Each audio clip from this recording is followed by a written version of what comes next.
I'm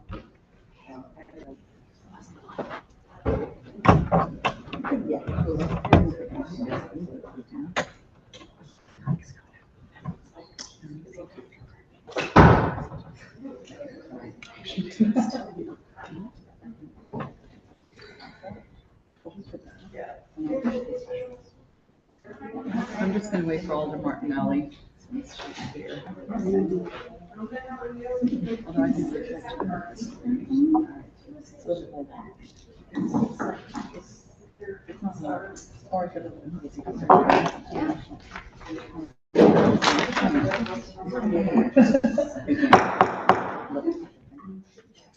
Good evening.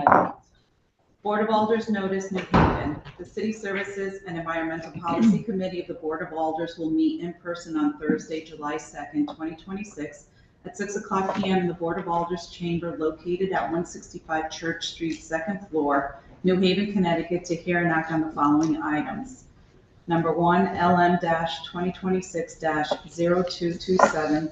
Order of the Board of Alders of the City of New Haven authorizing the Mayor of the City of New Haven to enter into a 5-year lease agreement with the Greater New Haven Transit District for the license and use of a telecommunications facility located at East Rock Park, New Haven, in an amount not to exceed $7,200 per year, and to execute all documents and contracts as necessary. Item 2, LM-2026-0252. Order of the New Haven Board of Alders concerning the Office of Registrar of Voters and City Clerk to examine and address upcoming primary and general, and to discuss district lines for state representatives and state senators. Per order, Honorable Anna N. Festa Chair, attest Honorable Michael Smart, City Town Clerk. These items are on file and available in the Office of Legislative Services, City Hall, 165 Church Street, second floor, New Haven, Connecticut, 06510. For accessibility-related accommodations, please call 203-946-7651V or 203-946-8582 TTY TDD. Public comment testimony may also be submitted via email to publictestimony@newhavenct.gov before 2:00 p.m. on the day of the meeting. This meeting may be viewed on the Board of Alders YouTube page. That is our agenda. I'm Anna Festa, Chair of CSEP and Alder in Ward 10. At this time, I will allow my colleagues to introduce themselves, starting to my right. Mandy Martinelli, Ward 8. Amy Marks, Ward 26. Caroline Toby Smith, Ward 9. Captain Singh, Ward 5. Leland Moore, Ward 18. Sarah Miller, Ward 14. Thank you, colleagues, for being here this evening on a very hot evening. Just some logistics before we begin. If you have cell phones, if you could silence them or put them in vibrate mode or just turn them off so no one is distracted and we could conduct our meeting. And so you could see how we function too as a panel. If you are looking to testify on any of the 2 items that we will be discussing this evening, there is a sign-up sheet on the table to my right, which would be to your left. You can sign up, no worries if you did not. We will still give you the opportunity to testify. Anything I'm missing? I think we're good. All right, so we could start with item number 1. I see our Deputy Director Bombero is here to talk about this multi-year lease agreement or license agreement with, well, you go ahead. Good evening, Rebecca Bombero, Deputy Chief Administrative Officer, 122 West Rock Avenue, New Haven. I'm here today to request approval to do a multi-year license or lease agreement for our partnership at East Rock Communications Tower with CT Transit. CT Transit gets the nonprofit rate for the shared use of the communications tower atop East Rock Park.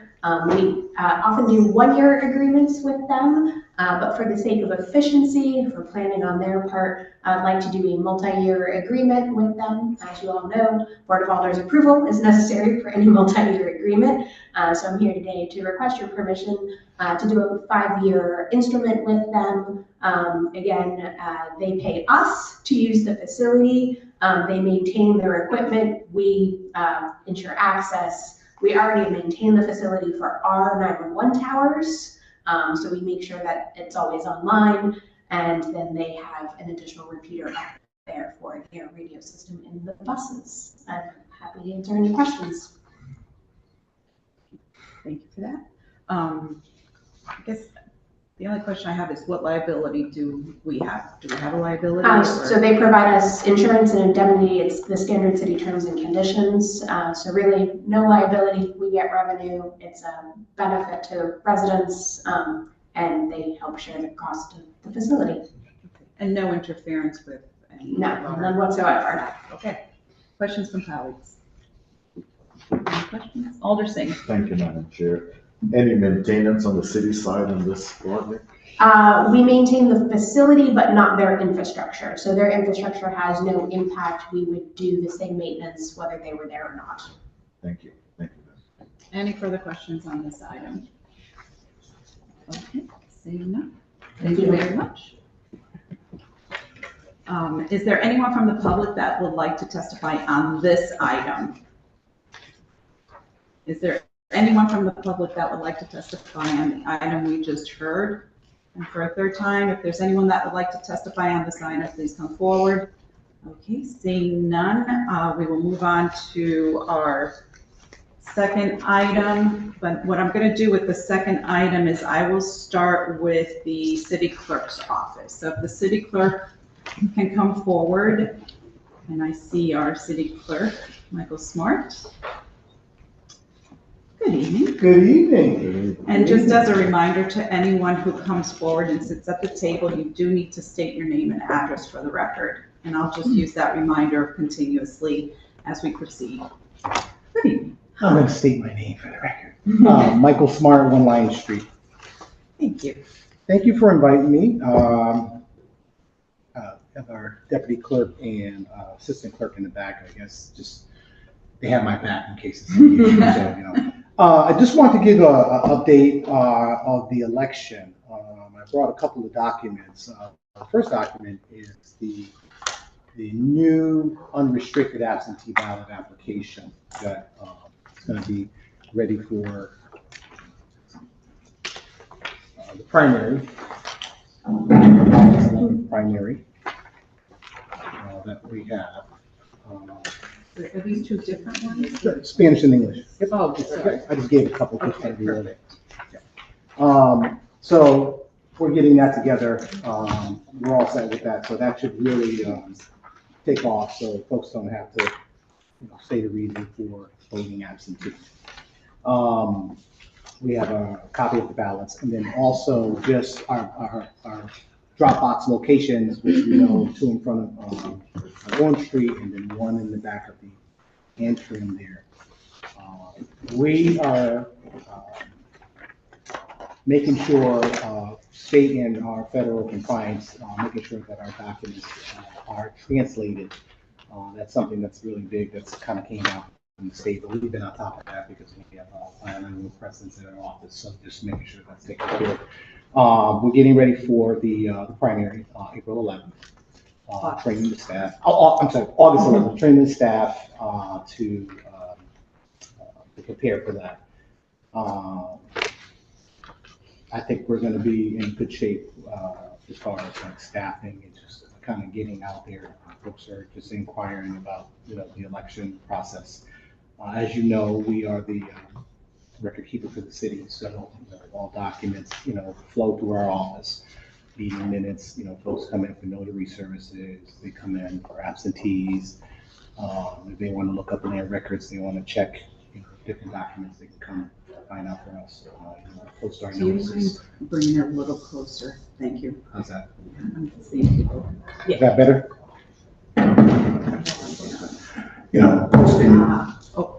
Posting notices. So continuing to be transparent and training staff.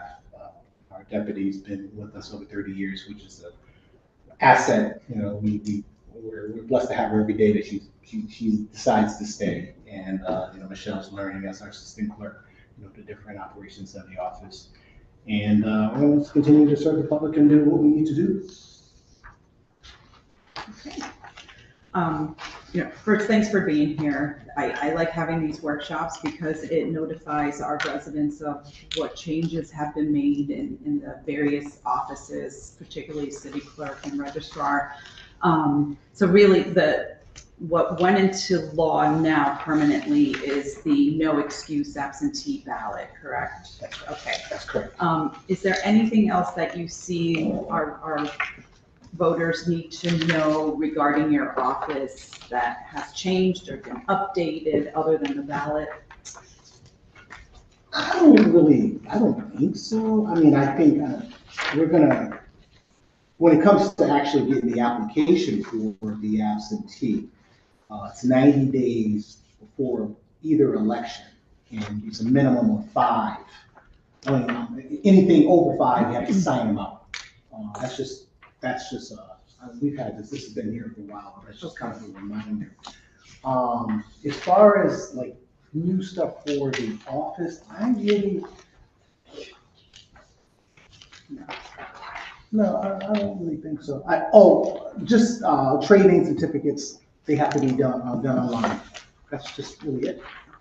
So if I needed an absentee ballot, I would come personally, or can I do it online? Online. So there's an application online on the city clerk's website for folks who need absentee ballots to And the apply state. for them. Yeah. Okay, and the state, okay, perfect.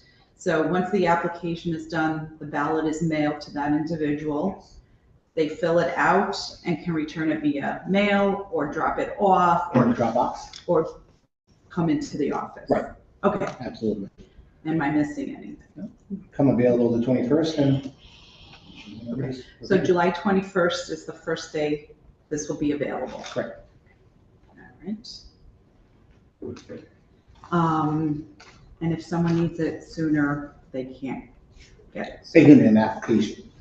So they Just the can, yeah. So they can get their Oh, so the absentee ballot themselves will be available July 21st. That's correct. The application, folks can do that now. Yep. Okay, Absolutely. perfect. All right. Colleagues, any questions regarding the city clerk's office? Alder Miller? Thank you for the presentation. Yeah. So do I understand correctly with the new application, if you do this once, then every cycle you're mailed an absentee ballot, or is that? No, so if you are a person that's on the permanent absentee ballot list, and how you get that is you get a note from your doctor, and the doctor will, you send it to us, and then you'll be placed on a the permanent absentee ballot list. There's approximately, I think it's under 150 as far as permanent absentees citywide right now. But if you're not permanent, no, you won't. So it's for that Automatically. primary or that general election only? That's correct. Okay, good to know. Thank you. Thank you for that. Alder Marks? Yeah, thank you. I want to get into a few weeds too, is that okay? Yeah. The permanent, if you are registered as a permanent absentee ballot applicant, does it mean you get the application in the mail which you send in, or it means you get the ballot in the mail? Application, and as long as it's filled out, then you get a ballot. I'm sorry, can I try again? If So we'll send you an application. every time? Yes. It's not that you get an automatic ballot, it's that you get an automatic application. That's correct. I mean, just to clarify, because I think I know, when you have the absentee ballot, you can return it by mail, return it by Dropbox, but you can also probably, is that right, maybe call the non-emergency of the police to have somebody pick that up? Is there a way for a homebound person? Yes. Can you just explain what we're supposed to do? Yeah, so on election day, if a person is, they've been sick or they've been homebound, they can call the non-emergency number and they'll come in 6316-946-6316. Sometimes that changes according, but usually we'll publish that, beforehand. Is that only on election day, or could somebody who's homebound, if I have some constituents who are, and I'm dropping off the absentee ballot application for them, they'll then get their ballot, and they get a pickup other than on election day? On election day, it has to be election day. Thank you. Thank you. We will be open the week, I believe it's the 5th through the 10th. The office will be open until 6 p.m. so people can come and vote over the counter. And then that Saturday before the primary will be open, I believe 10 to 5. So they'll be able to come in and. But they can mail it in, obviously. Absolutely. Perfect, in case they forget and call me on that day. That's Thank right. you very much, Mr. Clerk. What's that? Thank you, Madam Chair. Any other questions?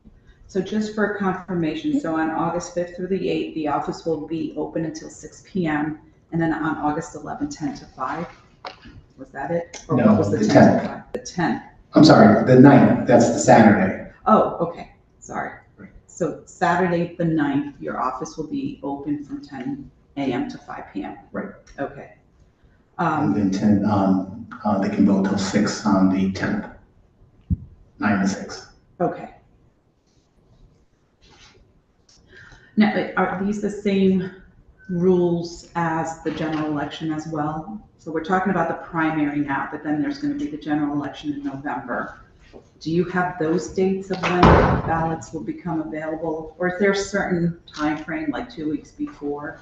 Yeah, so pretty much we use the pretty same standard as far as like a week before the election, getting them out and then coming in and voting, over the counter absentee. So it's pretty much the same practice. Okay. And only change may be depending on how the volume is for the midterm. So if we have to, increase more times or whatever we do, we'll accommodate that. So. Right. We just want to make it clear that voters have options, and the options are absentee ballots, but you need to apply for it either online or come and get a form in the city clerk's office. There's also early voting, and then there's the day of voting. Right. So folks have options regarding, and there's no excuse absentee ballot. That was just put into law. Absentee voting, yes. Okay. Yep. All right. Further questions, Alder Marks? Yeah, just want to make sure I get it right, because I know it's really important on absentee ballots. Just to be perfectly clear, the applications, I'm going to eliminate some constituents who had asked, we're allowed, correct, to assist with the filling out, and I can hand back in the application to your office. It's just that we can't touch the ballot. Is that correct? That's correct. Thank you for clarifying. Absolutely. Thank you, Madam Chair. So if someone does drop off a ballot that's not theirs, isn't there an area where they could sign or no? If they are a family member or they are a caretaker, and so they would be their designee. Those are the two that you qualify. So So family the- member, designee, for like someone, a caretaker for someone that's homebound. And I only ask because Alder Marks mentioned some housebound and calling the non-emergency number. Sometimes the non-emergency number rings and rings and rings. So the other option would be if there's a family member or a caretaker, they can be a designee and come drop off that ballot. That's correct. Okay, so that would be option 2 for homebound residents. That's correct. Okay, thank you for clarifying that. Yeah. Alder Marks. Just to say thank you. Thank you for the work you do and your staff.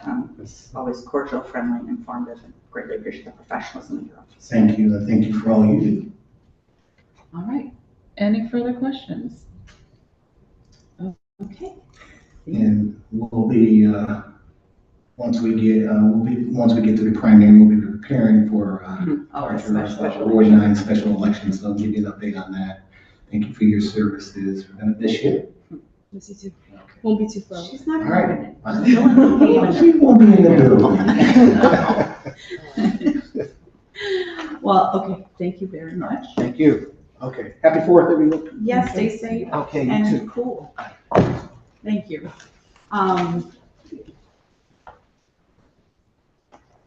You know what? We'll wait for testimony at the very end.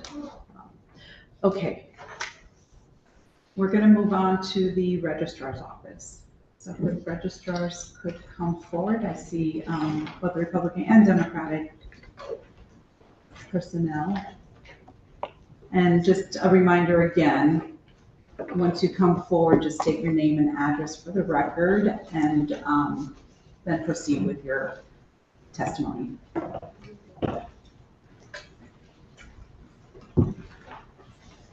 Well,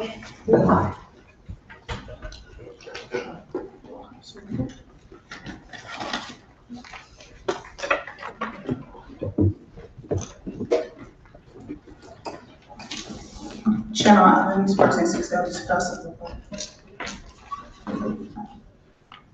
Lisa Minor, 21 Anthony Drive. Hi, I'm Robert Williams from the Office of the Corporation Counsel, 20 Lancelot Drive, North Haven. Pro K Doss, the law firm of Fort Harrison, 185 Asylum Street, Harvard. Thank you for being here. Can we maybe shift one over? I feel like we're all Too far here, apart. yeah, maybe shift one chair over. Sure. Bad feng shui. Sorry about that. A little balanced. So usually during elections, we invite the city clerk's office and the registrar's office to give us an update. So our voters are aware of any changes or any updates, particularly from Secretary of the State. So we appreciate everyone being here. We know that voting is very important, and so if you can update us on any of the logistics involved with the primary as well as the general election, that would be great. We heard about the updates with the city clerk's office, and we're looking for the same information. And then we also submitted some questions to the registrar's office. Hopefully we have some answers to some confusion that took place in our city in the last couple of elections. So I don't know who wants to start. We can start. I was gonna say Chanel can start because primary's first and that would be the first. Sure. Okay. So coming up. And if you don't mind. Yeah, I got you. Sorry, this one's a little better. Okay, so the primary date will be for August 11th. Normal hours, 6 a.m. to 8 p.m. We will have early voting the 3rd to the 9th, which is a Monday to a Sunday. The hours will be 10 to 6, except that Tuesday and Thursday, which is the 4th and the 6th, that will be open from 8 a.m. to 8 p.m. Postcards will be going out soon. It will also inform voters where they vote for primary day, as well as early voting, both places. We have 2 locations. We have Southern, again, due to that new statute, and we will also have it across the hall, still here at City Hall. Any questions about the primary portion? Okay, so Southern Connecticut and City Hall are the 2 places where early voting will take place. Correct. I think the last time we had spoken about possibly expanding that. Was that looked into at all? Adding more additional places? So there are quite a few factors that goes into play. I'm always open to options on moving the location, etc. The state only has a certain amount of IPs that they can give out. So even if we were to have many of them, many places, we don't have enough IPs to suffice there. And the IP is? The address for our central CBRS system, the state system. Okay. Yes. Okay. You know what, we can. Excuse me, could you please speak louder and use the microphone? Yes. Sure. Okay, so that's the early voting. Again, that's August 3rd through the 9th. Early voting, 10 a.m. to 6 p.m., except for the 4th and the 6th, which is 8 a.m. to 8 p.m. And that's at Southern Connecticut State University. Wintergreen Building. Wintergreen Building. Yes. And is there parking available? It will be right on site when you come into the driveway. That's the parking right next to it, 1 Wintergreen Avenue. Okay, and then City Hall here in the meeting rooms on the 2nd floor. Correct. Okay, just so we're clear on early voting. All right, is there any other information that we need to know regarding the primary and the general election? Well, we're taking one step at a time for the August primary, but if you do have any specific questions regarding the general, I can try to answer as much as you. Well, if you have dates for those as well, I don't know if those are available yet. Yeah. The sooner we get this information out to our residents, Absolutely. hopefully they can mark their calendars and. Yep. So October 19th, because this will now be 2 weeks for general election. There 14 days. So October 19th through November 1st will be 10 to 6, except for the 27th and the 29th, which is again a Tuesday and a Thursday, will be the 8 to 8. Same locations as well for their early voting process. And then, election days, November 3rd. And they will also get postcards for that election as well, where everyone gets to participate, not just Democrats. Okay. The postcards, they will be updated to reflect the correct locations for residents, because we know there was some confusion in the last couple of elections, and I will have my colleagues ask questions regarding all of that, because, what we don't want is voter suppression. What we don't want is for people not voting for the proper representation for their particular districts. So those postcards will go out with the proper information and how many days or weeks prior to the election. If I may, I just wanted to mention why Attorney Williams and I are here. Why we're crashing party. You didn't bring the pizza. It really is just because when the concerns were raised, Attorney Williams and I have been working very closely with the registrars to try and ensure that there's no disenfranchisement of voters and there's no violations of any of the law. So one of my practice areas is election law, which is why I was brought into it. Excuse me, I can't hear you. I don't know if that mic is working that well. This one is. Okay. Is that better? Yes, much better. So Attorney Williams and I have been working very closely with the registrars to put together a plan. We wanted them to be able to discuss those plans with you directly, but also so it wasn't a game of telephone. If there were follow-up questions that we may be able to add color to, is the reason we're here.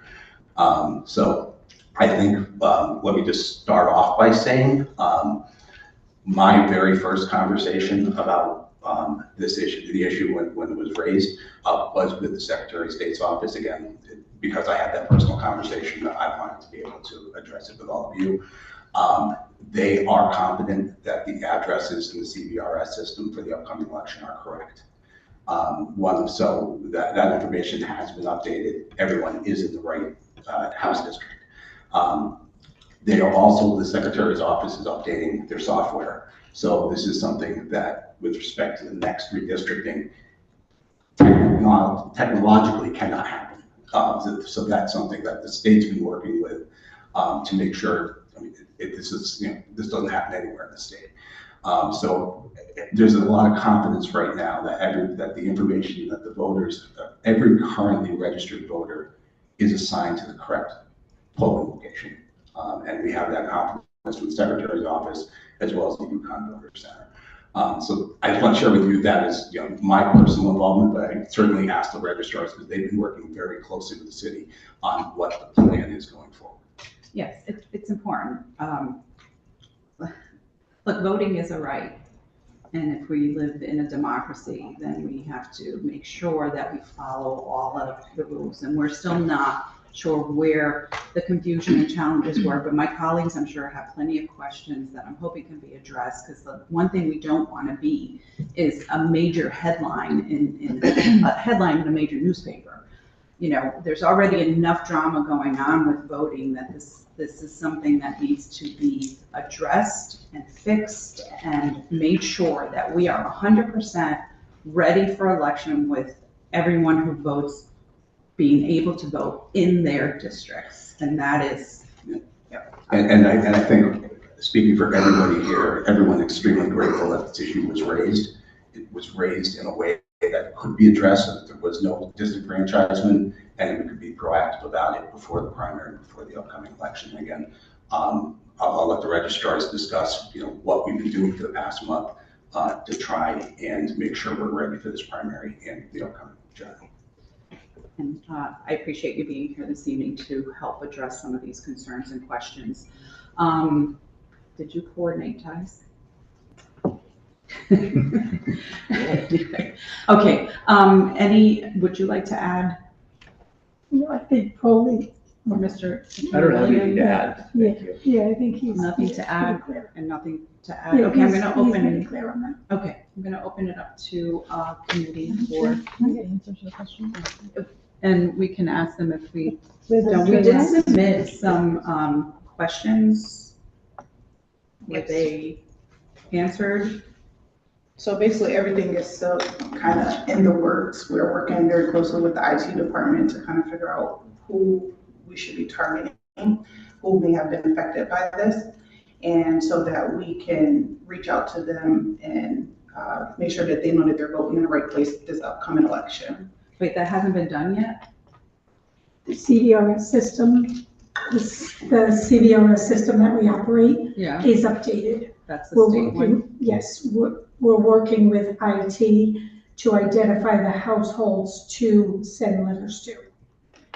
And let me, So- if I got some color to this, Yeah, go ahead. because Attorney Williams and I have been working really closely with IT, trying to figure out how to do this. The system, statewide and other municipalities don't have a system for this. All we have is you go into the CVRS system and you get your sign location again, that's been updated. In speaking with the Secretary's office, we've decided in the city of New Haven, because of the confusion that was caused, to go above and beyond.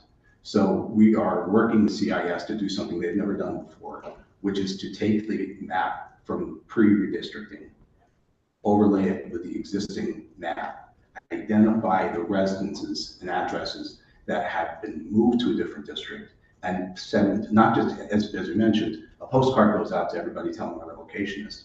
A separate communication is going to go out to those addresses we identify, saying you may have been affected by the last redistricting, just so folks are given that second warning and that they can be diligent about making sure they're checking that they're voting in the right location. So that's the only, and again, this is the reason we asked, why hasn't this been done yet? No one's done this. We're doing this for the first time, and no municipality we're aware of has done this. But we wanted to be proactive about it so we could address the concerns twofold. Yeah, and I appreciate that, and please excuse my ignorance, but this has gone on for the last 2 elections. This isn't something new. This is something that's happened. It should have been, I mean, what are other municipalities doing to address, we're not the only ones that went through district changes in the state of Connecticut. So I'm a little confused as to why all of a sudden this new system for just New Haven, why wasn't something done, with even the last election where there was obviously no super. So what I can tell you is what we've been focused on is making sure that we get this correct for the next election. We can't tell you historically what happened, and the reason for that is the system doesn't track changes. So we can't identify, that's going to change the new system, but we can't go back in time and figure out why someone was assigned and even when they were changed. Now, I will say, this is not, I guess I'm grateful that this happened the way it did, in that no one's disenfranchised and we can fix it. I can tell you this does happen in municipalities. It's an unfortunate error, but I've been in election challenges where folks have been assigned in different towns to the wrong district, and it's not until someone notices it gets caught. Again, the state has done a great job of implementing an upgrade with the system where that error can be cured. Here in New Haven, because of the confusion that's been caused because of the the public attention that was brought, we're taking an additional step to just make sure that folks are aware of potentially being affected by the redistricting.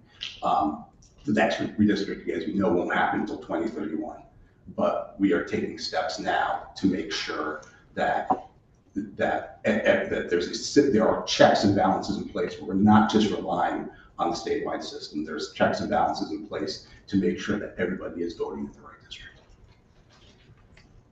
Okay, you know what?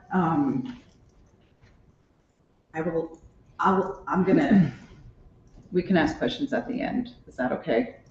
I'll stop asking questions too. We'll just go through all of the questions. And then we'll address everything as a whole. So I'll allow the registrar to just continue with answering the questions that were submitted. And I won't interrupt you. until you're done. So he literally basically summed everything up. But why don't we do this? Why don't we go through each question Yes, and go through what we each can one. respond to, what we can't have the information on, we'll provide them, where we are in the process. Okay, how the registrar of voters directed sections of state districts 92, 93, 94, 95, 96, and 97 to vote in the wrong state house for 2 election cycles over 4 years in 2022 and 2024 following 2021 redistricting. So you kind of answered that already as well. Number of addresses incorrectly assigned to the district by district graph form. Not exactly sure what you guys mean by graph form, but again, us working with the IT department, hopefully we can kind of get some answers with that. You need to answer the questions though. So the question was addressed. So the number of addresses incorrectly assigned to district by district graph form. But hang on, just as an example, because we're on that one. Graph form just means a graph of pre and current. So like if you're saying the overlapping of. So Correct. with respect to the first question, I can say, again, we've discussed these, we don't have an answer. I mean, that's, the answer is we've been focused on getting prepared for the next election. We don't have a way to track why the information was not matching up in CVRS. CVRS was assigning everyone to a different district. We don't have an explanation for why that's the case. We've just been assured that with the upgrade in the state system, that's not going to happen again. And we are going to the best we can retroactively to identify what addresses have been affected. That's a work in progress. And we've been, I want to say Attorney Williams and I have been working with the IT folks just over the course of the last week, and they've done yeoman's work to come up with a game plan for us. But we just haven't been able to get that done this quickly in time for this hearing. But to that'll answer, question number 2. Because once that's exactly what they're doing is they're using the maps to identify which addresses are affected. So that's the only process we have to be able to do it. We couldn't come up with another because we can't go back in time on CVRS to see what changes were made. We have to recreate a process for being able to identify which addresses were affected. And what we came up with was, let's take the map from pre-redistricting 2021 and overlay it with the existing map. And that way we could capture the addresses that were affected by redistricting. It's the only way we could figure out how to capture the addresses because the system doesn't allow us to go back in time. So the rest of these, I won't ask questions. If you could just keep going with all of these bullets. Are there any that can be answered this evening without this new system in place? I think the most important questions that the registrars are prepared to answer are the last 2, which is the plan for the upcoming primary elections. So basically the number of addresses incorrectly assigned outside district by district graph form, which we requested, we have to wait for this new system. No, we're working internally so it's something, there's 2 things. There's the state system that's new, but that won't help us identify that information. That just makes sure everything's accurate. We're working with CIS and IT here in New Haven to independently come up with a way to identify those addresses. But right now, that hasn't been done yet. We literally last week came up with, these questions came out last week. And so we were trying to do as much as we could so that we could, we didn't want to push the hearing off. We know everybody was scheduling, wanted to get this, moving forward. So we wanted to be able to come in here and tell you where we are and what the game plan is, even if it wasn't completed. We just couldn't, there's no way our IT folks and us could come up with a plan and get this implemented in a week. okay, I'm just gonna keep going. So the map of every address for at least one voter was classified to the wrong state district. Same answer? They're the same question, right? So the answer is going to be the same. As soon as they get the maps done, we'll be able to get that information. So a list of all New Haven registrar voter errors identified by the Yukon Voter Center since 2021 and dates of corresponding corrections is the same answer? Yeah, but where, I mean, I don't know if anyone else is aware, if you're aware, I'm not aware of anything that, any errors that the registrar, that the Yukon Voter Center identified. What the Yukon Voter Center was doing, and the information there going to the secretary's office, was trying to identify how many addresses changed before the redistricting. That's the extent of it. They weren't going back retroactively either. They can't. Excuse me. Can we hear from the registrars? I'm sorry. Okay, what? Oh, I'm sorry, Yeah, I'm just trying to be helpful, Yeah. so, absolutely. Yes. And then you said the last two bullets are the two that we can address, but how about our office? What responsibility does our registrar's office have with some of this information? I mean, redistricting took place. We know that there were changes in addresses. We know that, you know, I mean, it shouldn't be this complicated. Or I wouldn't think it would be this complicated because redistricting is happening. So can you just enlighten us with what? Sure, well, I mean, why don't you explain how the CBRS system works? Maybe that will help cover the system of what the information the voter provides and how it gets entered. And if we could use the mic so people can hear too, that would be appreciated. So when redistricting was done, I wasn't registrar, so I didn't have a part of the play. My understanding is when redistricting is done, the CVRS system that we are currently using, the information gets implemented. And therefore, that would change each elector. If their address changed, that would change it in the system. Again, I wasn't here at that point. Chanel can talk about the process of that and how that is put into the system. The system, ProLoy is saying that the state is updating, is our CVRS system, which is Connecticut Voter Registration System. That's what we need, the dedicated state IP address to use. We can't use that CVRS system anywhere other than with a dedicated line. Okay, so it's all done in the office. That is how the process goes. And then corrections, Chanel could speak to that. So when it comes to redistricting, sometimes you can go out to have someone redistrict them by itself. It's by parcel, not by address. Then it goes to a company who deciphers that. And then we go into our CBRS system and we manually, every street, even, odds, all, etc., anything, and enter that information in. That is how redistricting works within our CBRS system. So what went wrong? Again, they cannot provide the history of like what Prolo was saying. We're trying to figure that as well. But the thing is, we want to make sure that moving forward for these next election, next one coming up, August, November, that everyone is in their right places. I'm going to open it up to my colleagues for questions. Alderson. Thank you, Madam Chair, and thank you all for being here tonight. Just picking up on that last piece about the process for going from distinguishing between parcel and address to then establishing a company to help distinguish between those two, and then managing the CVRS to reflect what the company discovered. Who manages, which agencies at which point in that process are managing each particular piece, the identifying the company, then taking the company's findings and inputting it into the CVRS, and then having the CVRS then produce addresses that then mailers are sent out to?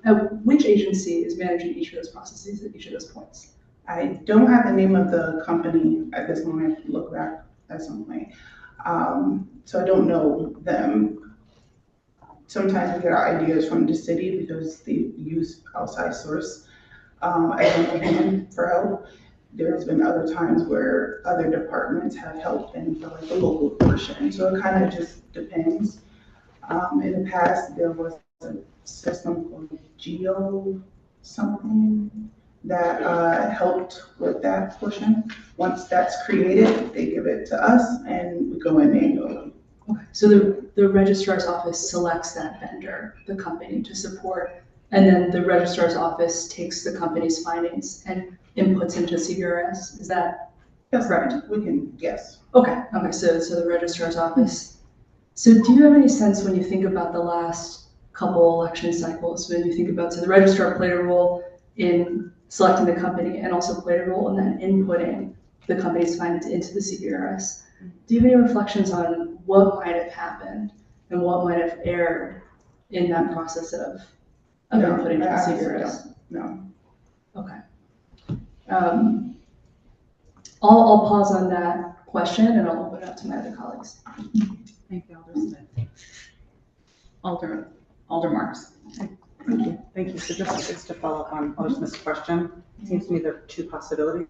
I'm just not experienced in this area, but just listening, that either the company did not get the correct list of addresses or the list was given, the addresses were not entered manually. Am I correct that those are the two possibilities? Or That can be two possibilities, could be three possibilities. There will be other possibilities. My question would be, what would be other possibilities other than those two? Honestly, that's what we're trying to figure out. May I ask that of the attorney if he has any sense of what would be other possibilities other than the wrong list was produced and the data wasn't manually entered correctly? I don't know the answer. Again, we've been just focused on trying to make sure we identify the addresses that were affected. So in your experience, would there be other possibilities you have seen or could think of other than those two, please? So it could be, the voter filled out the information incorrectly. It could be a lot of different things could happen. And the thing is, the CDR system wasn't updated correctly. That's a big, again, that's being cured, so I'm not worried about that, but so I can't speculate on the universe of possibilities. It could be voter error, it could be just human error, it could be a problem in the system.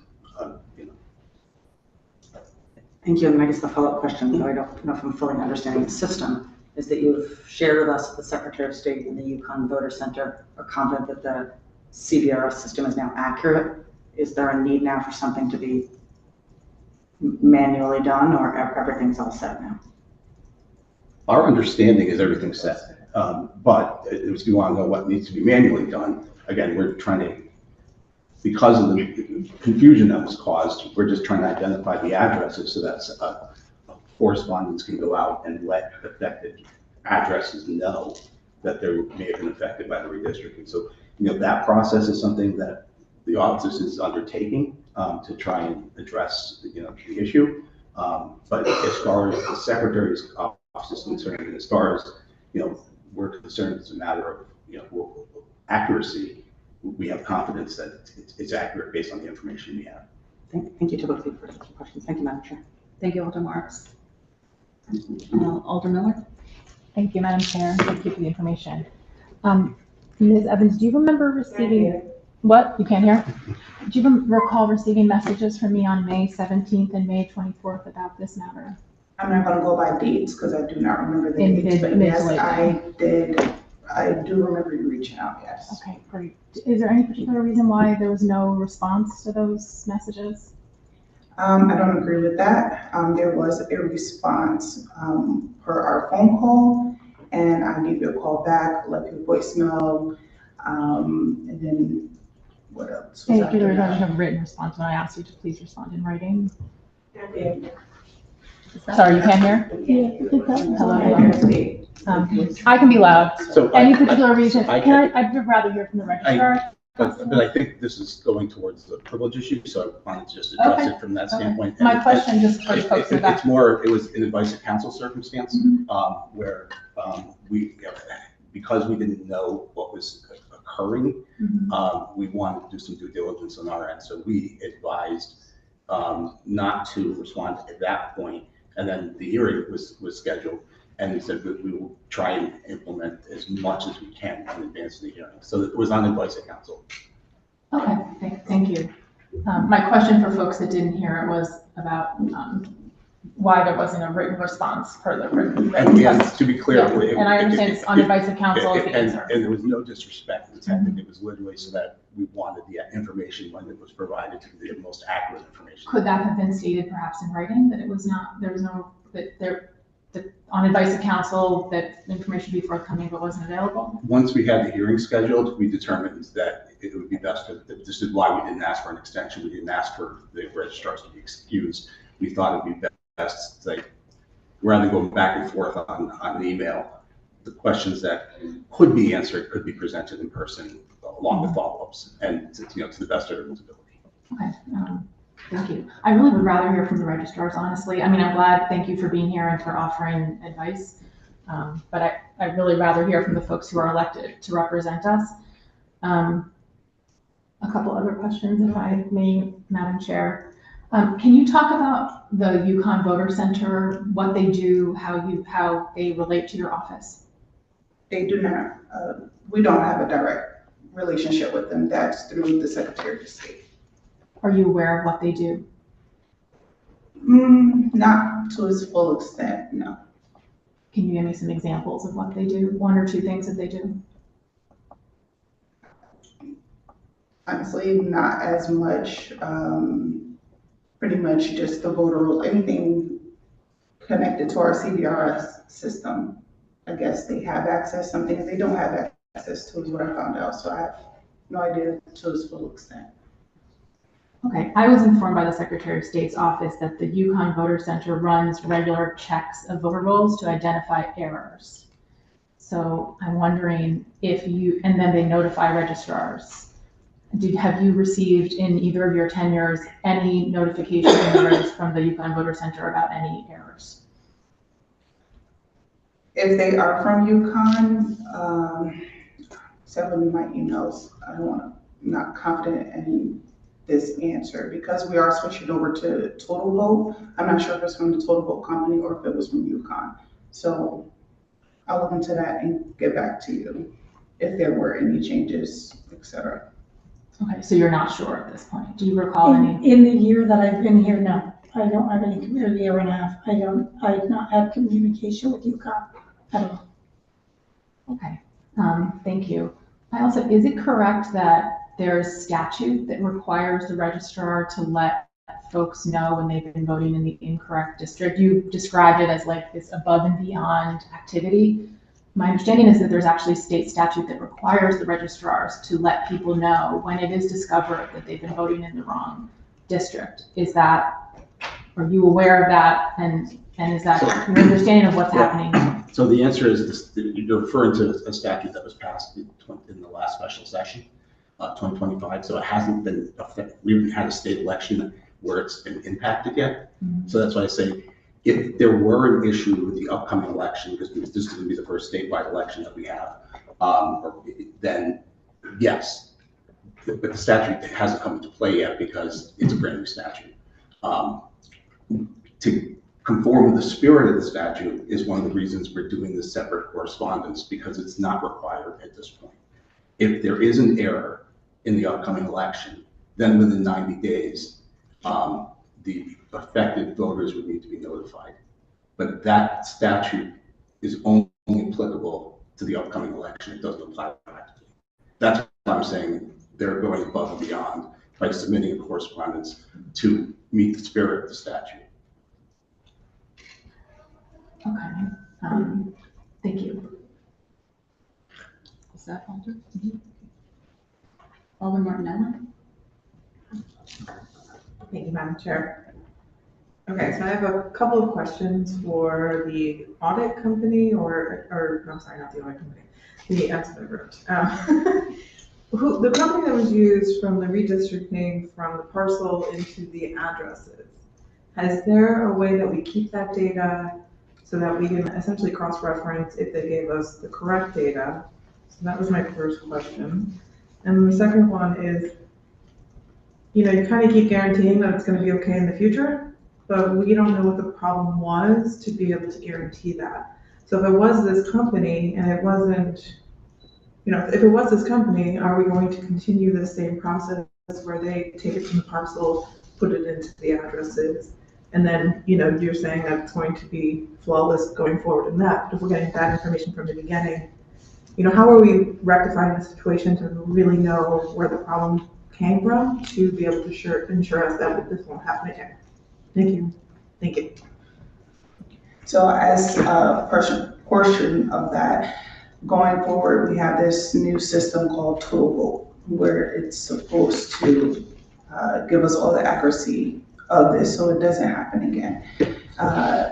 It also may potentially give us the information in advance, or it may just update in the system automatically.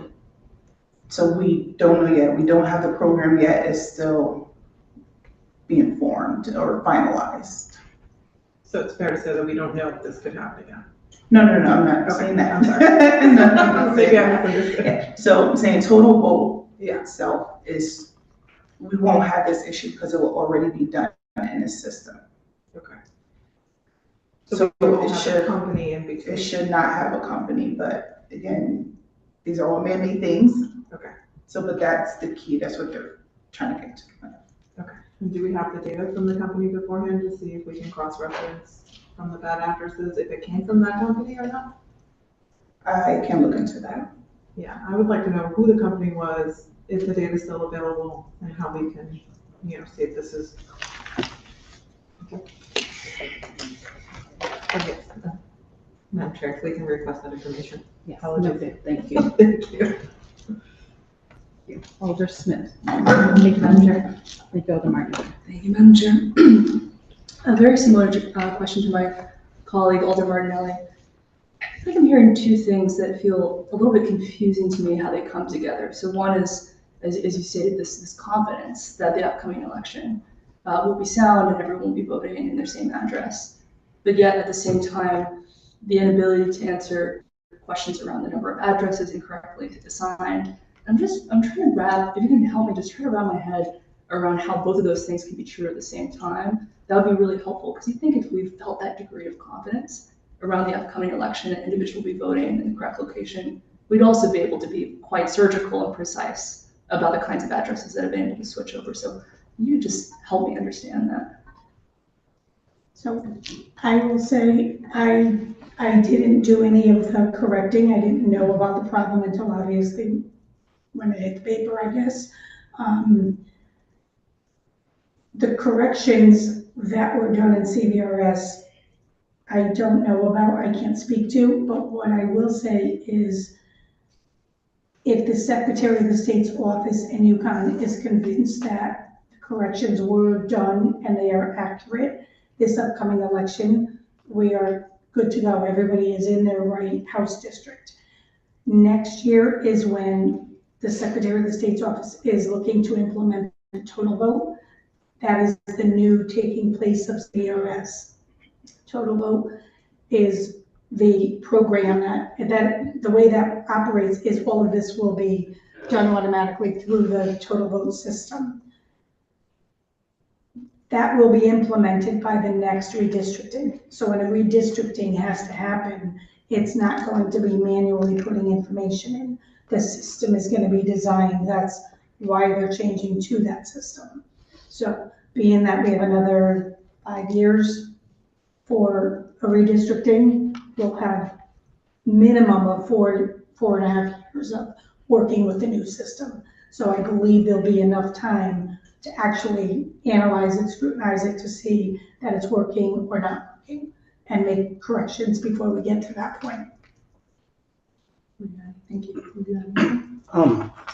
I'll just say the Secretary's office has just done a really remarkable job in updating our election procedures and systems in the last couple of years. I mean, we're looking at new systems, new voter machines. A lot of the stuff has been really outdated. And so when I can't guarantee that it's not going to be mistakes, I don't want to, but they're telling us that they're confident with the systems that they're implementing. And I believe them because they are putting a tremendous amount of investment into voting. Everyone here shares the same concern. We don't want folks to get disenfranchised.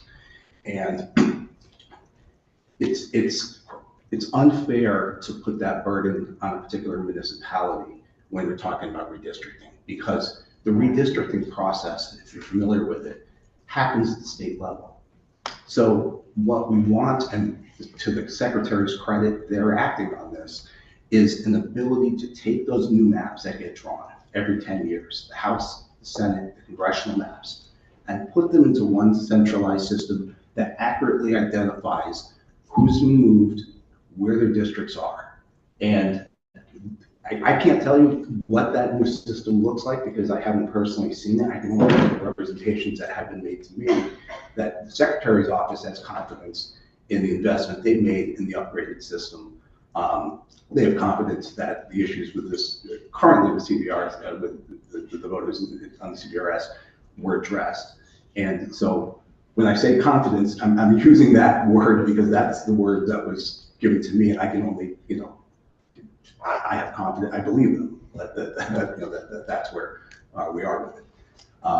So that's where the confidence index, comes from, not some separate analysis of, I know how the system works, because I will tell you, the registrars know how the system works a lot better than me. I fortunately don't have to. That's what I'd like to hear from them. Yeah. I still feel a little unclear how we can have so much confidence about that people can be able to vote in the right place, but also not have a level of precision around who didn't vote in the right place. Maybe another kind of door to go through is around the communications piece. I will say the idea of providing communication that someone may have voted in the wrong district does feel like a bit of a bare minimum to be able to do for folks who may have voted in the wrong district. That being said, how are we deciding who gets that letter? Does everyone in the district receive that notification? Is it only a small number of addresses of individuals that we think are within a radius of may have voted in the wrong district? How are we determining who receives that communication? We're sending it to the residential addresses because some are apartment buildings, and we know New Haven, there's a lot of transient people. So the person living at that address may not still be living at that address. So therefore, we've decided to identify, once they overlay the maps and identify this is the area, we will mail out to the resident of that address. So the resident will see the letter. It won't be saying, directly to you, you may have voted. It will say, resident, you may have been affected by this election. Just a little clarification on it. We're not able to identify who was assigned to the wrong district. What we are able to identify is who was moved from one district to another during the redistricting. So everyone that got moved from one district to another is being informed. I say everyone, the addresses, because we can't tie it to voter because people move. But if you're a resident who moved from one house district to another because of the redistricting, you'll get a letter that says you may have been affected by the redistricting, because we can't identify who was specifically assigned. So we're trying to get a broader compass to make sure we capture everybody. And do you know how many of those letters are going to be going out? I think we'll know more when IT finishes with the mapping. Thank you, Member Chair. Thank you, Alder Smith.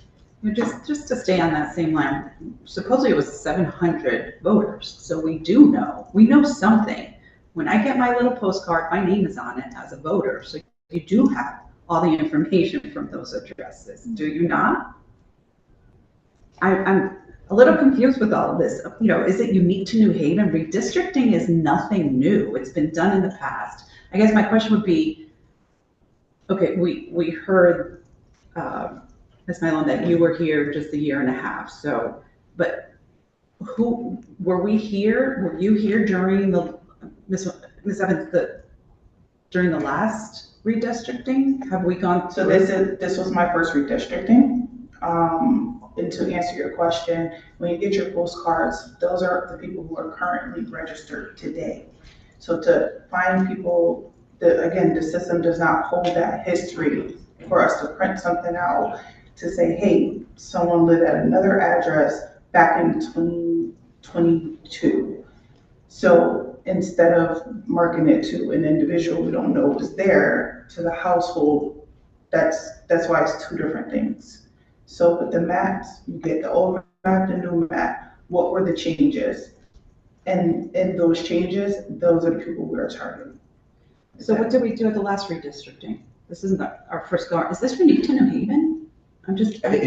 I'm telling you, it's not. I've been in election challenges where I'm like I said, I think we're all grateful that someone pointed this out now. So we weren't in an election challenge, and we weren't dealing with a situation for folks who are disenfranchised voting, in a contested election that was affected. But it's got to be fixed, and that's where we are. So this situation has happened elsewhere where we didn't know about it until we, New Haven, brought it to the attention of I'm aware, office I'm aware of election challenges where individuals were assigned to the wrong district. I mean, elections, look, we all want to do the best job we can, but I was at now they changed the color code. I had a huge case out of Stratford where 76 people were given the wrong ballots in an election that was decided by 13 votes in the House district. I mean, it's an error, and it shouldn't have happened. And there's a disenfranchisement issue when that happens, which is why we want to avoid them. But I mean, to single out New Haven, I think it is incorrect because everyone's doing the best they can here, and this is why I think everyone's trying to be very proactive. Very grateful that the issue was addressed, and what remedial steps can we take with respect to it. And this is the best we can come up with, because we can't identify a voter from 2022 who moved to Massachusetts and said you were voting in the wrong election. What we can do is identify which addresses were moved and let them know at those addresses, hey, we want you to be extra aware that you may have been moved to a new House district as a result of the redistricting. And if you have other suggestions for them, obviously, provide them, but that's the best, working with this team that we could come up with on how to address it in time for the next primary and election. Did you have additional questions? If you have to follow up, feel free to go ahead. No, go to Smith. Did you want to follow up on your original question? Alder Smith. Thank you, Madam Chair. Just one other follow-up. I'm still trying to understand, why it would require from the IT yeoman's work to overlay the maps to better understand how many individuals would receive the letter. As someone who's a layperson who this isn't my expertise, I would think that overlapping the lines, district lines, let's just say Ward 9 shifted a couple blocks, you could ostensibly count the number of households and the number of addresses in fairly short order. So I'm just trying to wrap my head around why it requires just that much understanding and quite a few weeks at this point to understand how many individuals were affected based on fairly stark lines of a redistricting. So maybe just help me kind of understand what makes that so challenging. I'm trying to find another way how to say it. When we receive the list, it's given evens, odds, etc. The map will help better because if you have something laying over it, you can tell exactly where the changes are. We don't have to manually go by each street, each even, each odd number, etc. That's way more time when you can have this just overlap. You see where the changes are, and that's who you target there. Again, we won't know every single person at that household back years, because again, the history, the way CBRS works, we cannot get that. Don't we have the two maps from redistricting from before 2021 and redistricting now? Like, I could probably Google them right now. So we already have the map. So I'm just trying to understand what effort is required to overlap those two now to understand the catchment window of individuals that were impacted. So I'm just still trying to wrap my head around that. So we don't need to wait for a map, in other words, because we have the map. Looking from the inside and you look from the outside, I'm trying to understand where you're coming from, because the way I'm saying it is like, I feel like I'm explaining it clearly. Again, if you have two maps and they're pinpoints of these addresses, these are the changes from this street to this street, that's clear and it's simple, it's quick. Again, I don't know how IT works. I'm not in IT, so I have no idea from technology point of view of how complicated that may be. Trying to differentiate the address pinpoints. I'm not tech savvy with IT, so I can't tell you that portion. I can say one map, two map, these are the affected areas, and go from there. Thank you, Madam Chair. Thank you, Alder Smith. Just to stay on that, I mean, we knew we redistricted. We knew it took place. We know the voters that were affected. Back in the old days, we put in things manually. And so I don't understand why we couldn't input the data manually to update it if IT is the issue and the concern here. So again, what did we do in the past to do this? I mean, we have the old map, as Alder Smith mentioned, you know, her discussion with the new one. You overlap it, you see address, this street, this address was affected. Let's go in and change it. Because all you have to do is change the district number. Everything else stays the same. Is that? So that option was not, to the best of my knowledge, available back then. Again, this is my first redistricting. That's not how I was taught to do or jumped in to do. The prior redistricting was already done by the time I entered into the registrar of voters office.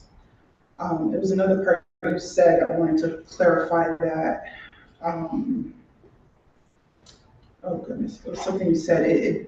I said we knew redistricting took place. Right.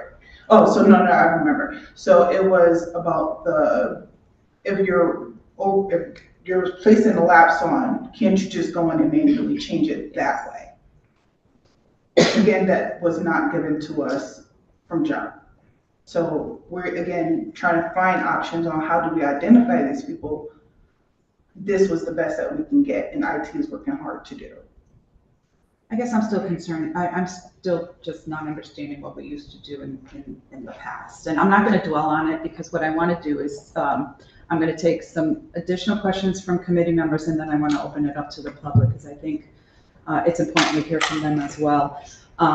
So I'll go with Alder Marks. Thank you. And then Alder Miller. Thank you, Madam. So I'm just curious about record keeping. And before you start, I just want to note that Alder Furlow has joined us, our majority. Thank you for being here this evening. I just have a question about record keeping. So I'm hearing you saying that the CVRS, the computer system, can't create this historical information.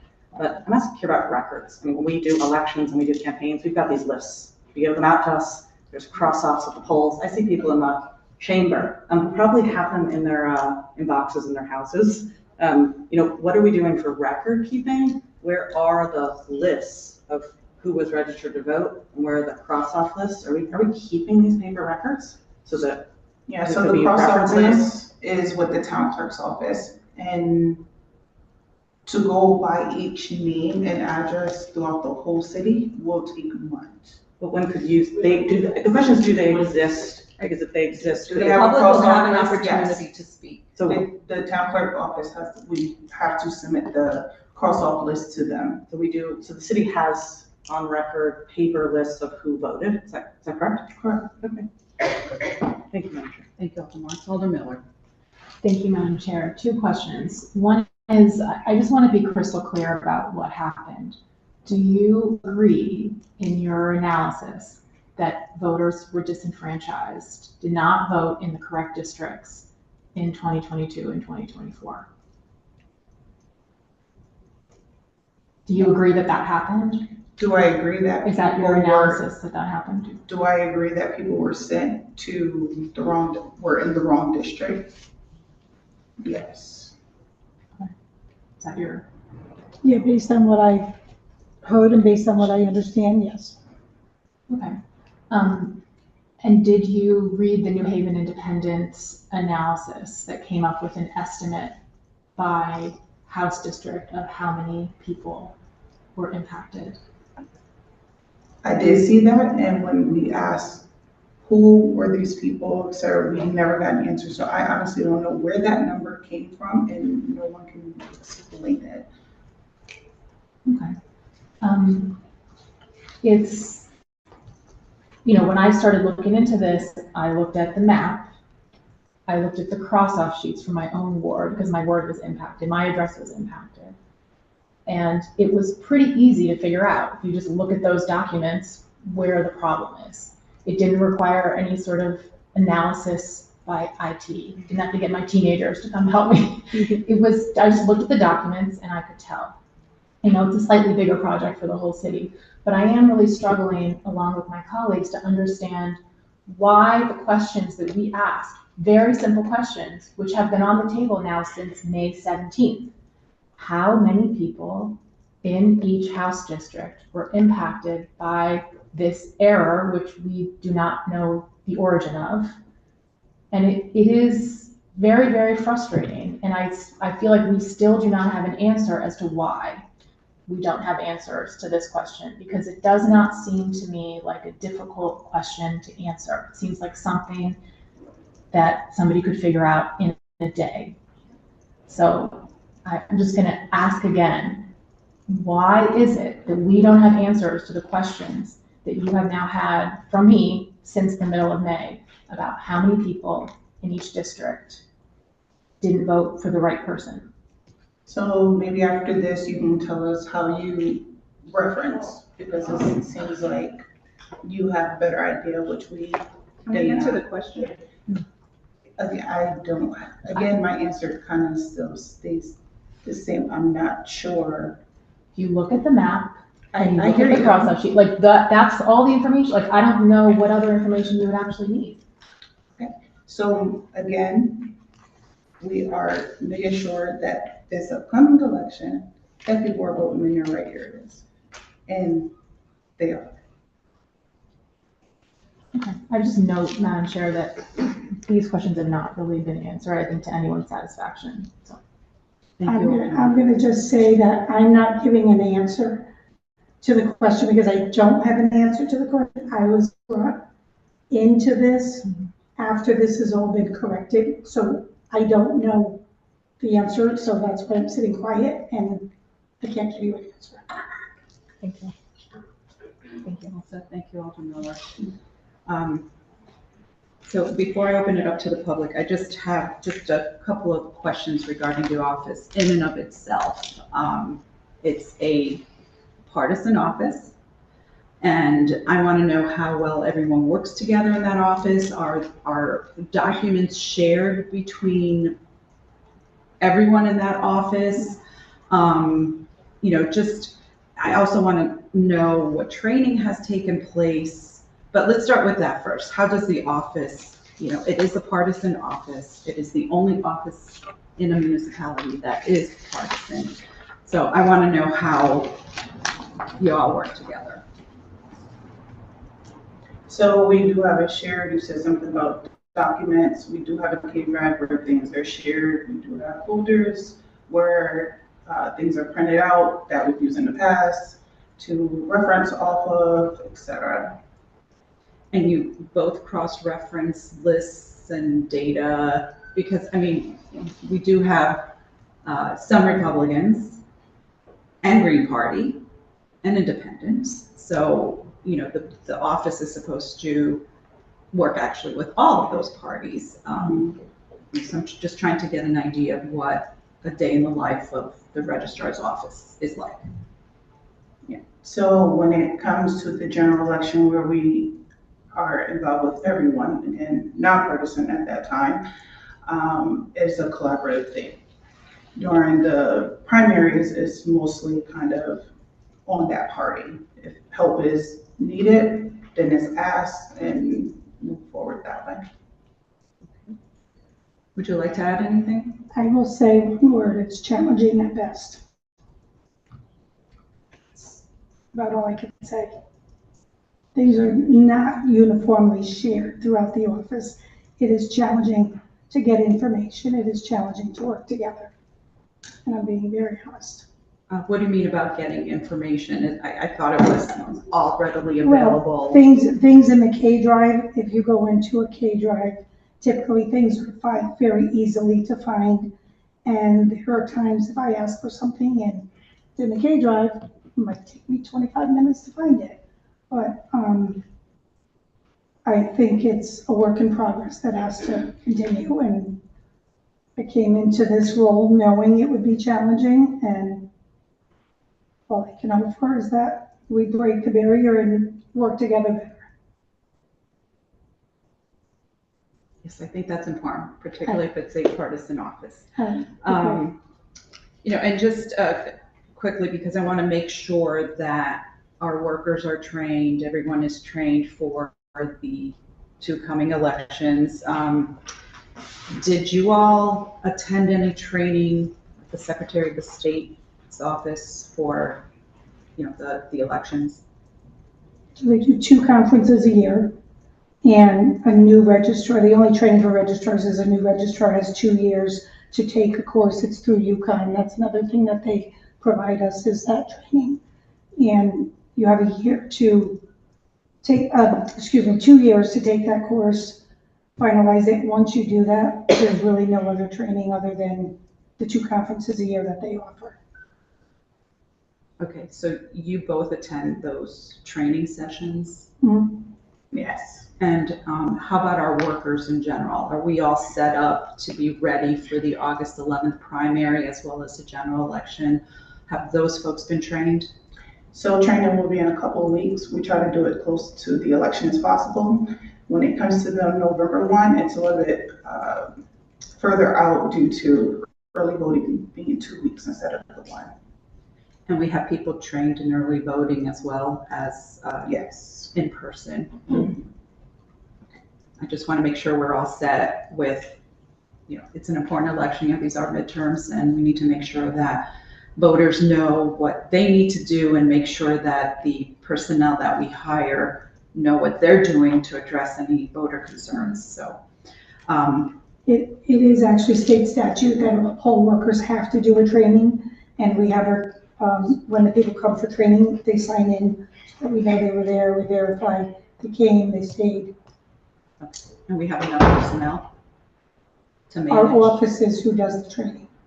And we have enough people that will be trained at each poll location? Yes. When time comes, yes. All right, I'm gonna allow I want to firm stop it is 7:26 at 7:30, so the public could come and speak. Alder Marks? Thank you. So that's a question of our Republican registrar, and not pleased to hear your description of the working environment is challenging. It's distressing, to say the least. I understand that personalities can be factors, and it's unfortunate in a work environment, and the extent to which one has personality conflicts. These are things that we as grown-ups learn to navigate. I do recognize that I am a Democrat, and everybody sitting here, this chief is a Democrat. In fact, I noticed that everybody on the Board of Alders is a Democrat. Having acknowledged that reality in the city of New Haven, it's incredibly important to me, and I certainly don't speak on behalf of my colleagues, but I can guarantee they feel the same, that everybody feel welcomed and valued in our city, that the right to vote is preserved and sacrosanct for everybody, regardless of party, Democrat, Republican, Green, or Independent. I just want to ask of you if there's anything that you need of us as the Board of Alders to make sure that you're properly supported in your office, that everybody feels that their right to vote is protected. So honestly, I've only been registrar, like I said, for a year and a half. I've been involved in the city for 30 years. I live here, and I have more contacts and communications, obviously, with Democrats than Republicans, because there are more of you, to say the least. I don't have any challenges with anyone, the Board of Alders, every single person in the 30 years I've lived here, I've always had very good relationships with. As far as the office, when we walk in that door, our party hat comes off. We are not supposed to be identified a party. Someone comes in, we should just help that elector, no matter who they are. They don't come, they shouldn't be coming in saying, oh, are you the Republican registrar? Are you the Democratic registrar? It should be a registrar. Do you need help with the registrar? Do you need help with the clerk? That is the perfect world of a registrar's office. Unfortunately, that doesn't always seem to happen because of the dynamics. There's 10 times more Democrats than Republicans, and there's probably 5 times more unaffiliated electors than there are Republicans. So at the end of the day, if we just look at people as electors, the job should get done efficiently, effectively, and that's what we're here to do, is run an election for every elector in New Haven, and hopefully register more people and actually get better turnout. That was my goal coming into the office, is to do things to engage people into wanting to vote. Thank you for the answer. Thank you, Madam Chair. Thank you, Alder Marks. Alder Moore. This will be the last question, and then I will open it up to the public. Thank you, Madam Chair. It is heartening to hear that there is a updated database from the Secretary of State and you have confidence in it. I guess my question goes to, we want everyone to know who they're voting for, where they're voting, and that their vote matters and it's going to the place that it needs to be. Is there do you have a plan to manually kind of cross-check that data going into this election to maybe, just kind of make sure that all the parameters from the updated map are accurate? Sorry, it's very cold in here. And if that's not possible, then that's my own ignorance, so I just...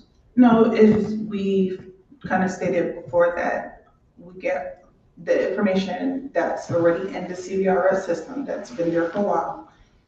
The state is confident, UConn is confident, so not sure what else. We've gone through it again, so that's as much as we can do for that. And when you said you've gone through it again, can you explain that a little bit more? Yes, so we've gone by, again, each street individually, just making sure cross-reference that the system is reading everything. Okay, so the Secretary of State, just as my own personal clarification for the room and everybody here, so the Secretary of State updated their data and then you went through it after that, is that correct? It's kind of hard to explain per se. So in the CWR system, once we manually do it, it's in there. The Secretary of State, they can look at what's in there statewide. We only can look at it, New Haven.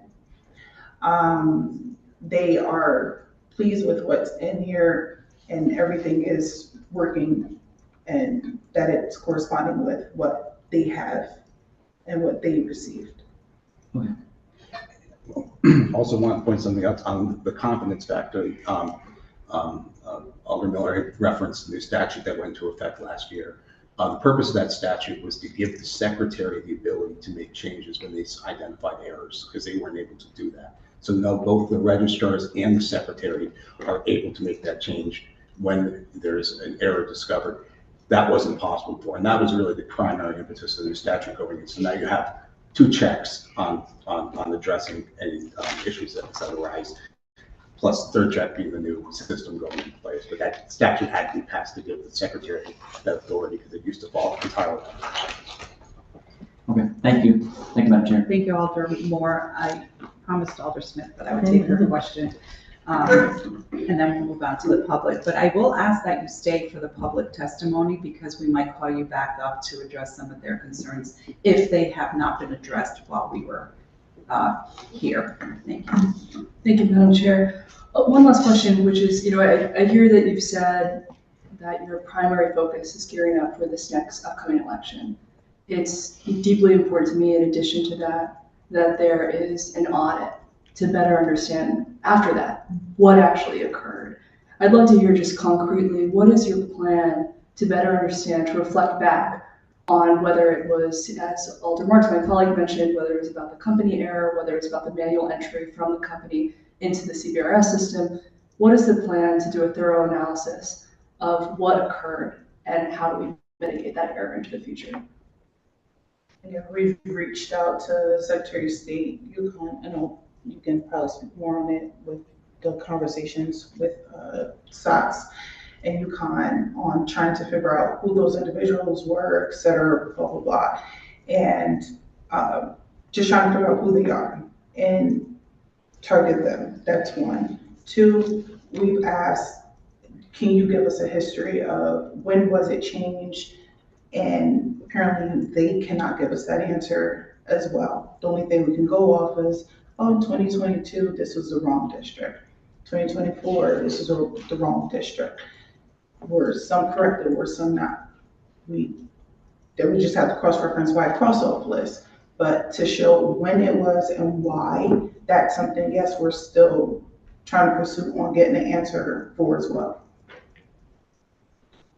Okay, yeah, thank you very much. I hear that there will be some technology changes to help to mitigate this in the future. At the same time, I don't feel completely confident based on the responses that this will not happen again.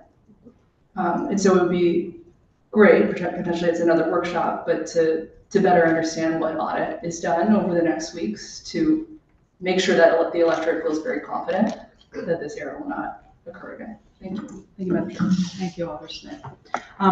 So again, you don't have to stay at the table, but we'd appreciate you staying to hear the public in case there's something that we missed and they would like addressed. It'd be great. We might call you back up. Thank you. I appreciate the indulgence in listening today. I hope it was somewhat helpful. Yes. Yeah. Thank you. Thank you for being here. Thank you.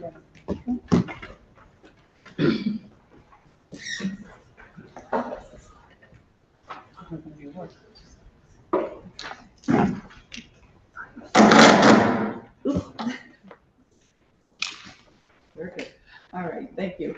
So at this time, we'll start with Patricia Rossi. If you could come up, and again, I'll remind people to state their name and address for the record, and then go right into your testimony.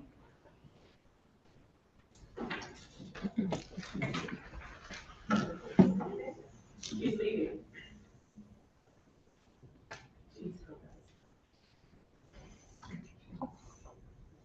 How do I?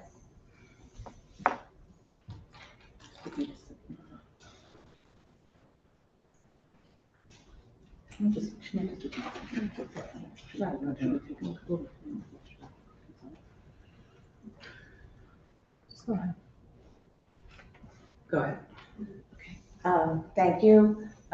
Thank you for holding this workshop. My name is Patricia Rossi. I live at 165 Everett Street, and I am the convener of the League of Women Voters of New Haven and the co-president of the League of Women Voters of Connecticut.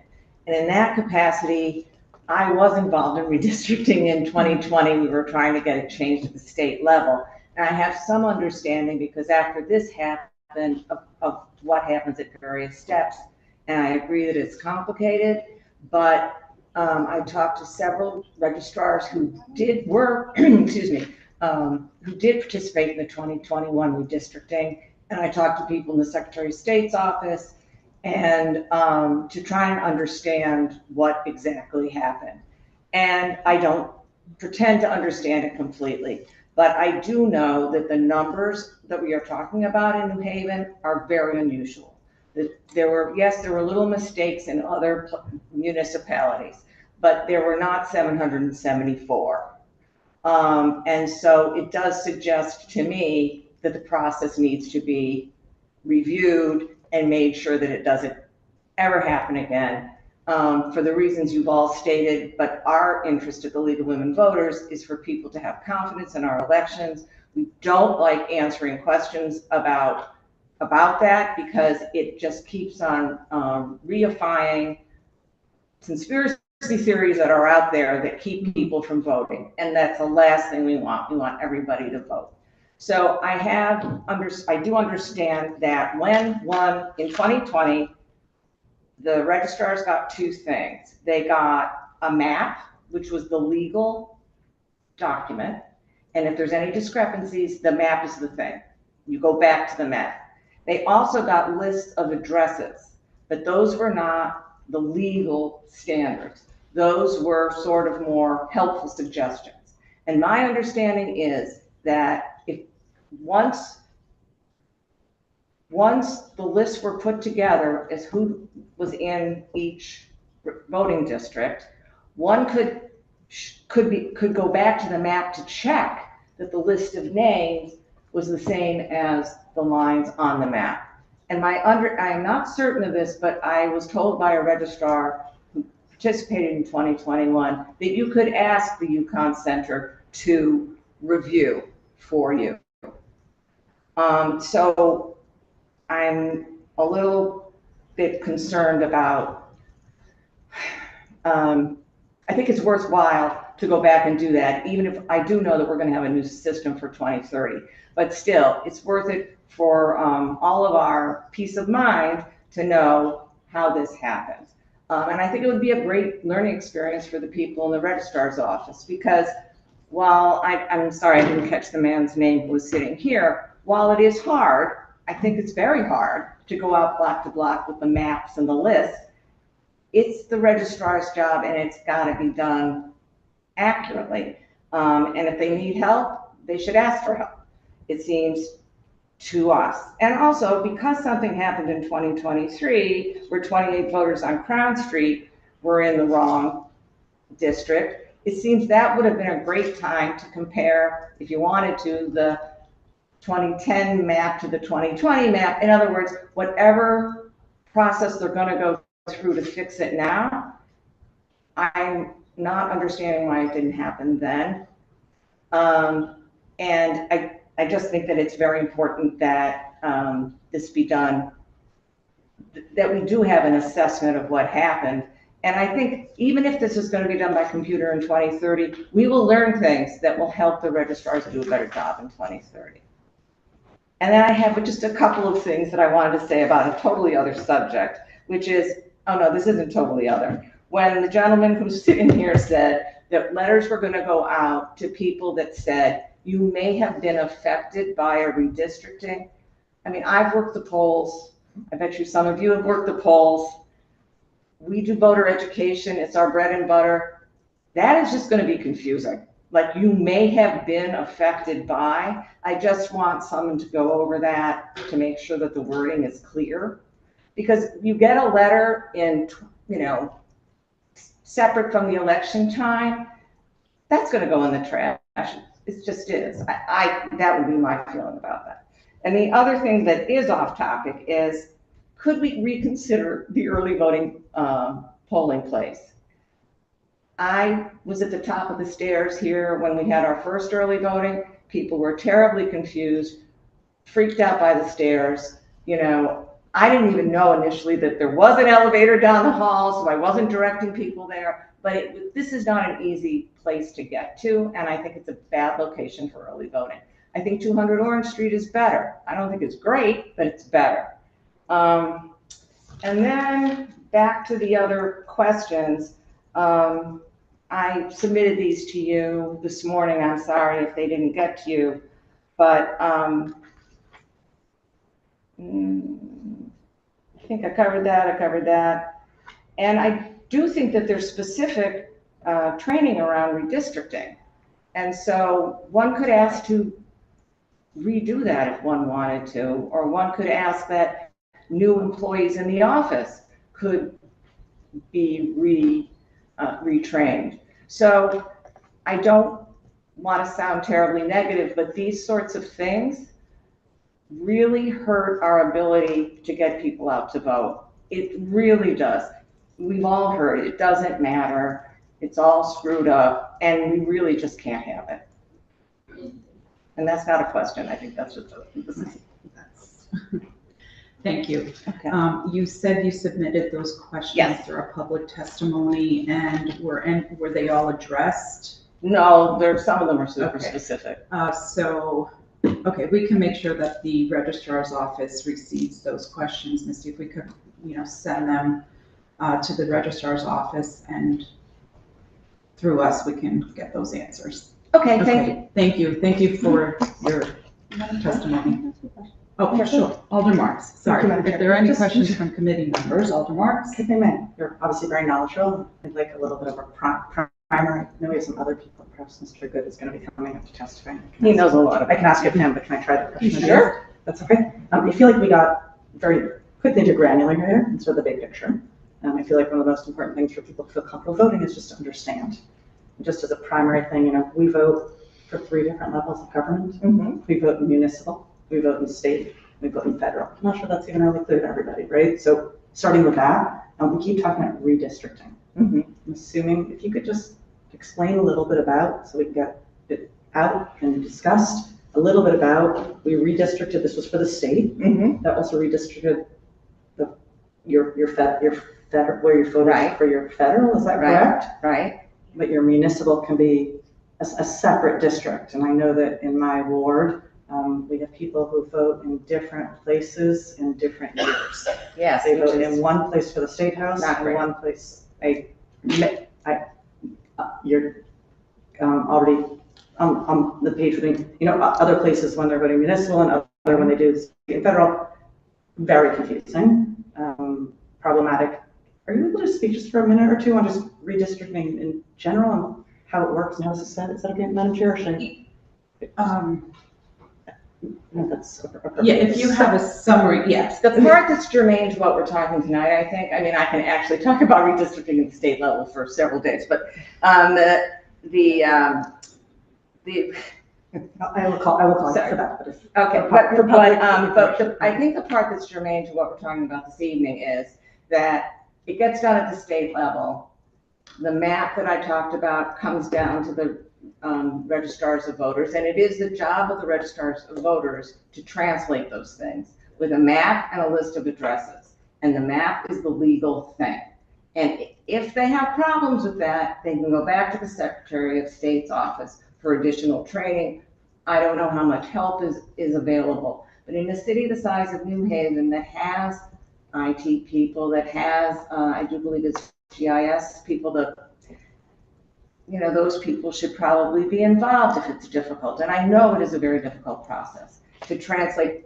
In the old days, registrars went block to block with the map and the list and said, oh, odd, even, you're going over here. So it's detailed, difficult work, but they all do it. And there haven't been 774 mistakes that have been brought to our attention. And just to clarify, that state redistricting in 2021 also would redistrict who you voted for Congress? I mean, obviously your senator is statewide, but that was also impacting your federal congressional district? Yes, it did. Yes, it did. And a committee here in Connecticut made those decisions. Thank you for that explanation. Thank you. Okay. Thank you. Thank you, Alderman Marks. Any other questions? Thank you. Aaron Good. Where's Aaron?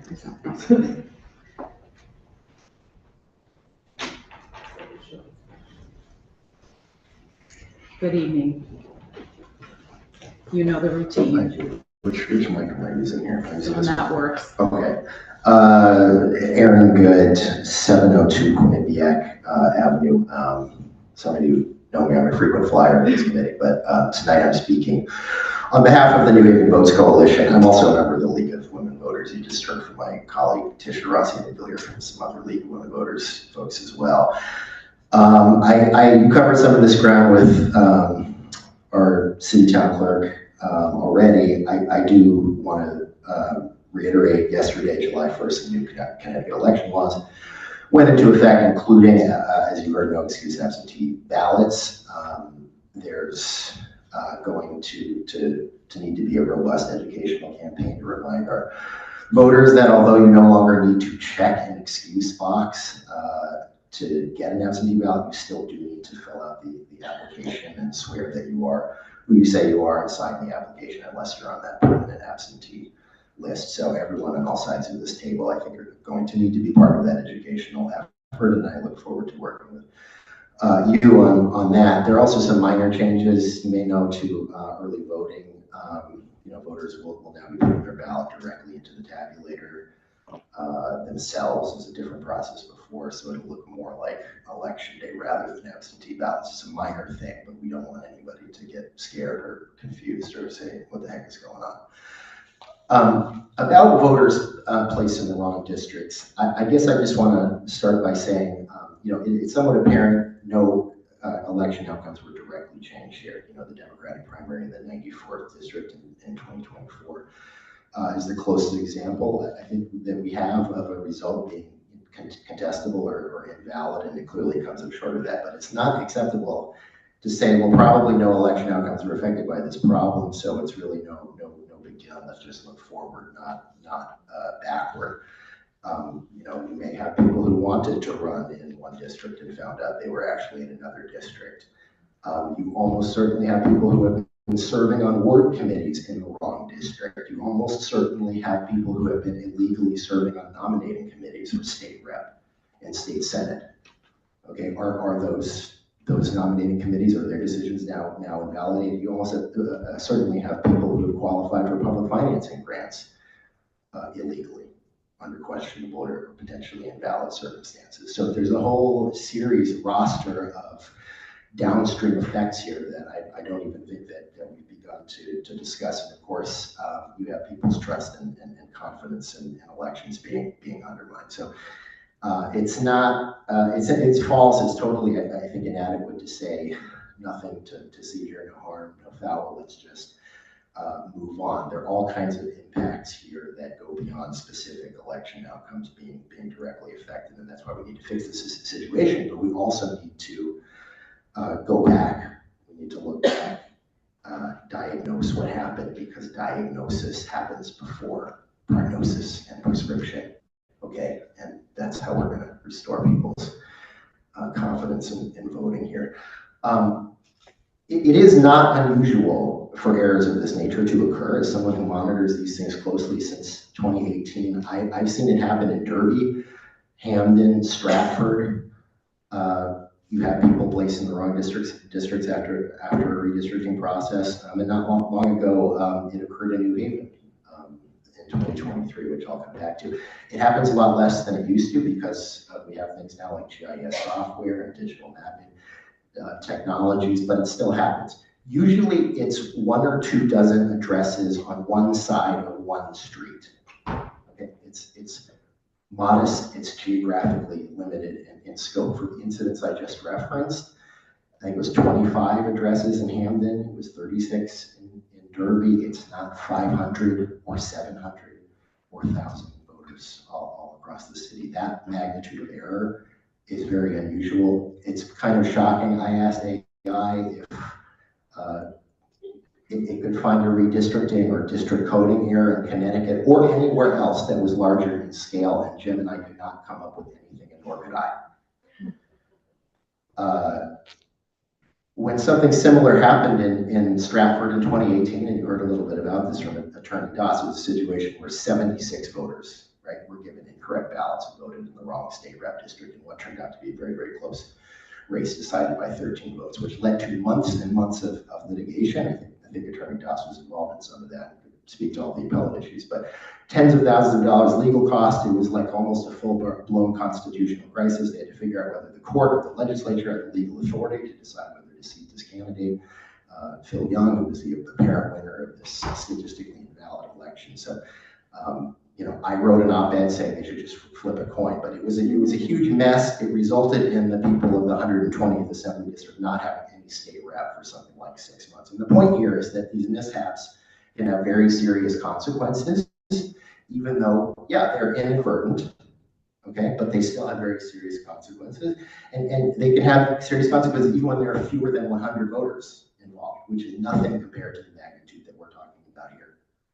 Whether that's 744 voters from 432 addresses or some other number. I guess there's a dispute about that. My interpretation of what the Secretary of State had reported to us was that the 432 address figure was somewhat well established. That was somewhat definite. The 744 figure, my interpretation is that's somewhat indeterminate. That could actually be higher because there may have been additional people who were registered at those addresses before 2025 when the Secretary of State essentially took a snapshot of the voter rolls for their analysis. But from what I'm hearing tonight, I guess we don't know. Maybe both of those figures are indeterminate.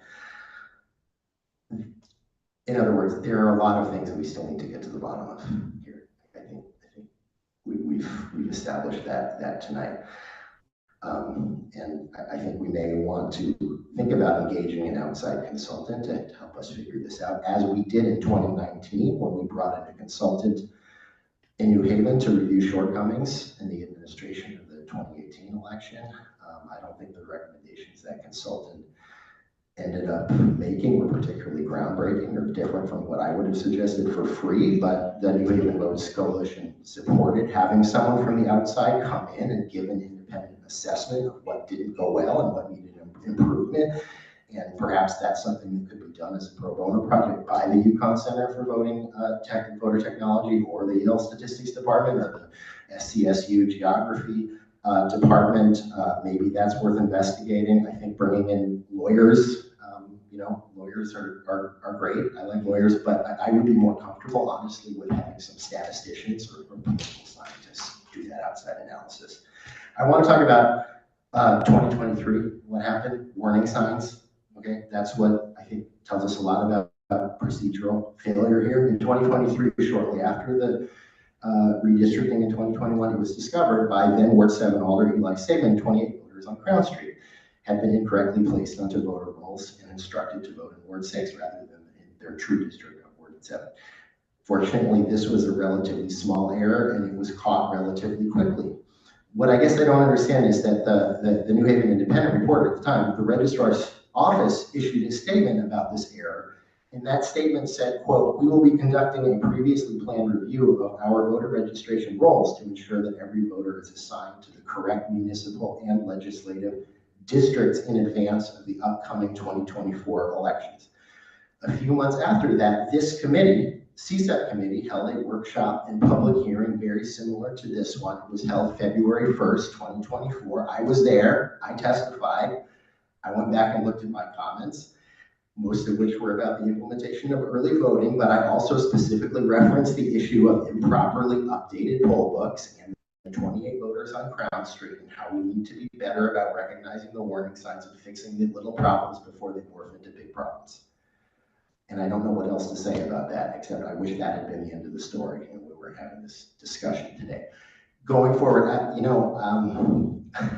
little baffled at what I've heard tonight, but I think we need more answers to some of all of these questions that you've asked, that the League of Women Voters has asked in the document that they submitted. I think, as I said, we may need to bring in someone from the outside to conduct an independent review here. I think, this committee needs to continue exercising oversight over our voting processes. Maybe you need to intensify that oversight. And I think everyone in elected office at the state level, at the local level, you need to be vigilant about making sure that your voters, your constituents are coded in the right districts. And, in 2023, it was Alder Saban, to his credit, who figured out part of Crown Street had been wrongly coded, and that's the kind of detail-oriented vigilance that I think we really need. So again, I think I share your bafflement about a lot of what we heard tonight, but I think we all have a lot more work to do.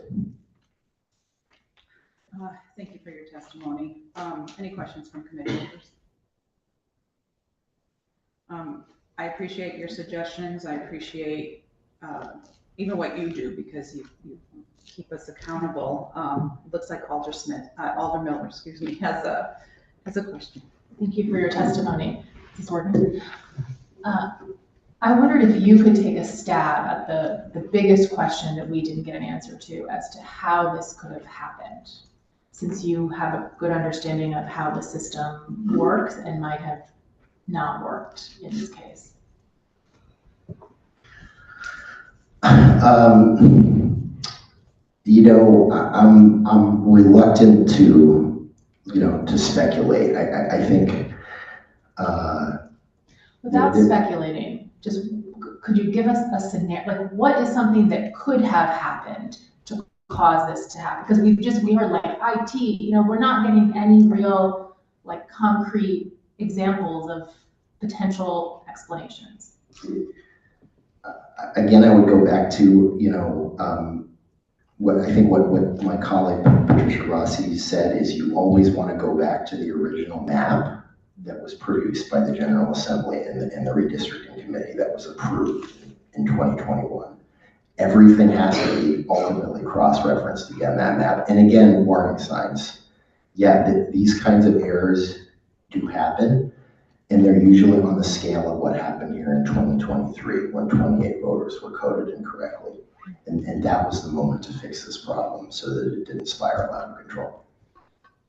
Thank you, Alder Miller.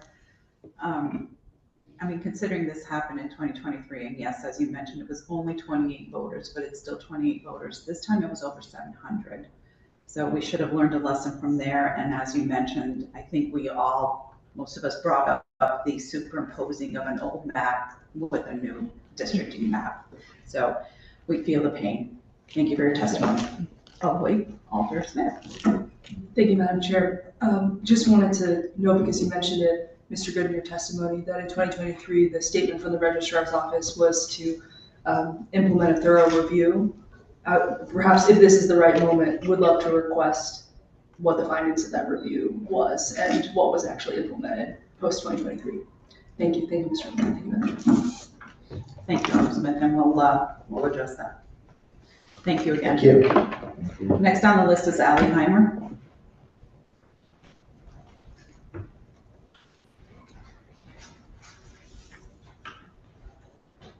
Good evening. Good evening. I'm Allison Heimer. I live at 6 Everett Street. Thank you very much, honorable members of this committee, for letting me speak. I do have a copy of my testimony for all of you if you want to take one copy of that.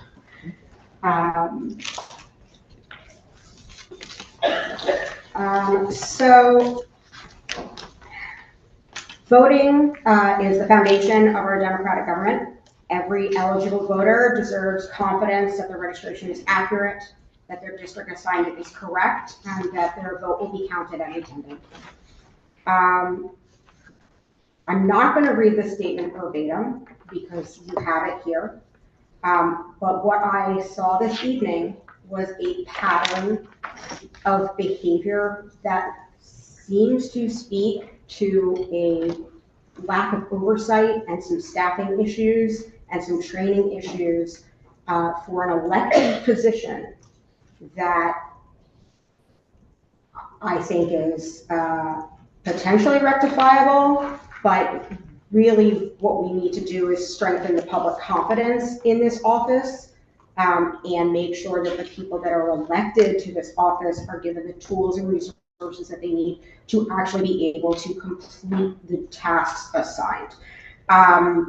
I want to make it very clear that as the administrator of the Democracy Fund, this has not impacted our program. It has not impacted the grant money that we gave out because we use the citywide map, not the sub-districting maps. So I want to make sure that everybody feels very confident about the money that we've given to candidates who are running for the mayor's office.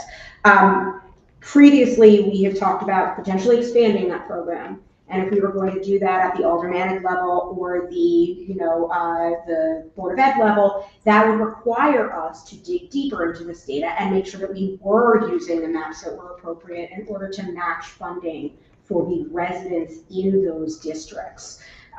So this is something where we do need to do a full audit if we were ever going to expand that program. I also was a little surprised to hear the registrar say that this is the only redistricting she's been a part of, because she also did the redistricting for the aldermanic units, aldermanic wards in 2022. So if there were problems with the way she did it in 2021, there should be an independent audit to make sure that everything that was done in 2022 was done correctly. I created a 6-point plan to correct this problem because I like to be proactive. You do have existing technology and expertise in City Hall. You have GIS software using the ESRI infrastructure. The Connecticut elections officials and Secretary of State will be happy to provide resources to make sure that this is being done properly without using outside consultants and spending money on that.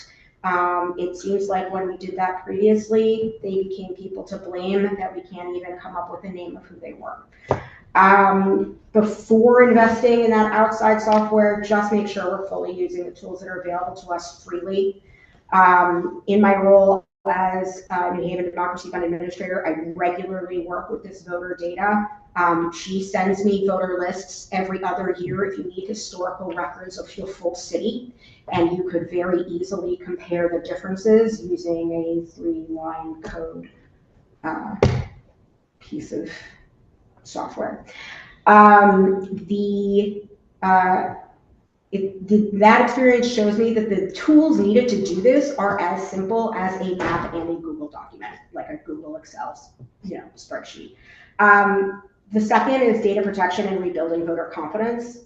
Any review process should really prioritize the protection of the information in this age, we're really getting concerned about AI and we don't want to have a situation where we do go and ask Gemini or Claude or whatever to, hey, is this right? And then they have all of the voter data, right? You want to make sure that the way that we're fixing this problem does protect the people's information, because you have birthdays and you have names and you have addresses, and that combined with any other publicly available information may pose a risk to those individuals. And so we want to make sure that we have something in place and a plan, at least a policy in the office of how that data is managed. And we should be transparent about those procedures. We should just put them on the website and let people know what they are. We should do a full independent audit. The city should conduct a comprehensive foot canvas, door to door, to figure out who lives here and who should vote here.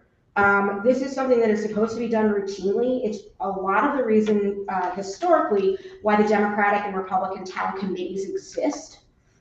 Is to help go door to door and verify voters, re-engage voters who may have lost interest in the system, and welcome new people. That is something that takes a lot of community organizing, but it is something that is under the purview of the registrar of voters now, and mailing out cards and seeing which ones get returned by the post office is not an effective way to fully operate a citywide canvass. Not only would this improve the accuracy of the voter rolls, but it would help identify eligible residents who are not yet registered and reconnect all of the people who have become frustrated, disengaged, tapped out, and let them know that we're still here and we still care and we want them to come and vote because it is their right. We should do a redistricting verification process. There should be a written document at the end of this that says this is exactly how we do this when it happens. It's routine. We know it's going to happen every decade. We know it's going to happen at the municipal level. Whenever those lines get redrawn, let's just put it in writing so that whoever is in that position understands what the right thing to do is and get it verified by the Secretary of the State's office as a correct protocol. And then we could, as a city, put that out as best practices and really lead on an issue instead of falling behind on an issue. We should have a public transparency dashboard and office performance metrics. There should be something on the registrar's of voters website that talks about how many people have registered to vote this year, this month, how many people are have moved out of the district, how many Dems, how many Republicans. You should be able to very easily get counts that aren't going to violate public, private information, but that would be helpful to the public to see. And also it would help keep track of a little bit of the accountability of that office so that we can see some trends over time. And then the last is the Citizen Advisory Committee. There are a lot of really passionate people in this city who care about the community, who want to be involved, who want to help, and are willing to do so for free. And I think this might be a really good opportunity to bring those folks in and have them offer up those services to make sure that we're strengthening our elections administration. My goal here is not to criticize public servants or elected officials. It's very difficult work. I respect the fact that they're doing this. I respect that they're putting their name on the line, that they're running for office to do this. It's incredibly important that we have people who are not afraid to run for office because they're worried they might get in trouble. But the same way that we've become a national model for public campaign financing, I think we could become a national model for transparency in voter rolls and transparency in process. And I would really love to see it. And thank you so much for your time. Thank you. And thank you for your suggestions as well. I think we need to work toward possibly implementing some of these, and some should just be automatic. Any questions from committee members? Thank you. Thank you. Alessandra Pappalardi. That was my time. Couldn't resist. That was my Italian coming out. Well, I will read verbatim because this is my first public testimony. So good evening, everyone. My name is Alessandra Pappalardi. I'm an intern at present with the New Haven Democracy. Name and address for the record. 241 Elm Street. I'm an intern at present with the New Human Democracy Fund. Ms. Hyman, who just spoke, is my boss. Because the Democracy's Fund work, like she said, is focused on municipal elections, public campaign financing, and civic participation, this issue does not directly affect the fund in the same way that it certainly affects state legislative districts. But I do think that the district assignment issue raises important concerns about voter communication, public trust, and how election information is explained when mistakes happen. These topics matter deeply to the New Haven Democracy Fund, and they matter to me as a newer citizen of New Haven. Excuse me, I'm getting over a cold. My main hope is that the city considers a broader communication plan, especially because it was revealed in this hearing that residents have still not been mailed any correspondence about the districting discrepancies, those present for 2 election cycles. Hundreds of people were affected here, and many who were not directly impacted may still hear about this and feel confused and concerned. In addition to the delayed mail correspondence, it would be helpful for the mayor's office, town committee chairs, community management teams, the ongoing state representative campaigns, and civic organizations to share the same clear message. The error is being corrected, voters acted in good faith, and they can check and confirm their correct district if they have questions. Importantly, this cannot be an additional step, as aforementioned in this meeting. I don't appreciate that wording. It's diminishing of people's right to comprehension. Communication feels like a subject of the utmost immediate significance right now. I raise this because election mistakes can feel frightening to voters, especially when said citizens themselves did everything right. As a young voter myself, one who I should clarify was not affected by these errors, but who loves New Haven and intends to stay in New Haven for a very long time, I want to feel fully confident that my voting future will not be subject to municipal error. My fellow citizens showed up to their voting stations, they fully adhered to the district delineated by the city, and they exercised one of their most sacred civic rights. City Hall must protect the people's votes. For right now, residents may not need every technical detail about data entry or the previous redistricting plans, though that would be appropriate and nice in the future. But because public trust is something that I'm sure that we're all thinking about, the people do need to know whether their information is now correct, when it will be correct if it's not presently, and how they may go about double checking accuracy on their ends should they hope to do so. Correcting the underlying data is essential, and I really appreciate that the city is conducting a public hearing on the matter and that the registrars are present, or at least that Ms. Malone has stayed the duration of the meeting. But I imagine that a direct and prompt communication plan would go a long way towards making sure people leave this event feeling informed. Thank you. Thank you. Any questions from committee members? Thank you for your testimony. Thank you. Thank you. Thank you. Thank you.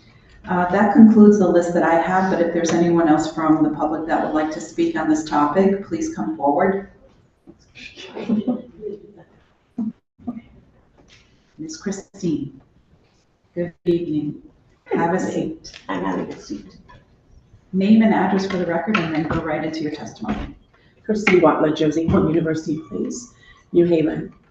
So I've been involved in elections and campaigning for about 20 years in the state. And this particular situation directly, immediately when we recognized, when we were informed, us and the public, that Senator Martin Looney, which we all love, was retiring. Obviously, everybody's like, who's running for Marty's seat? And then you know that the domino effect is going to happen. It happens. It rarely happens, but when it does happen, you always plan ahead. So immediately I thought, well, who's in State Rep Alpiola's district? And I was like, oh, who are the others? Sarah Miller.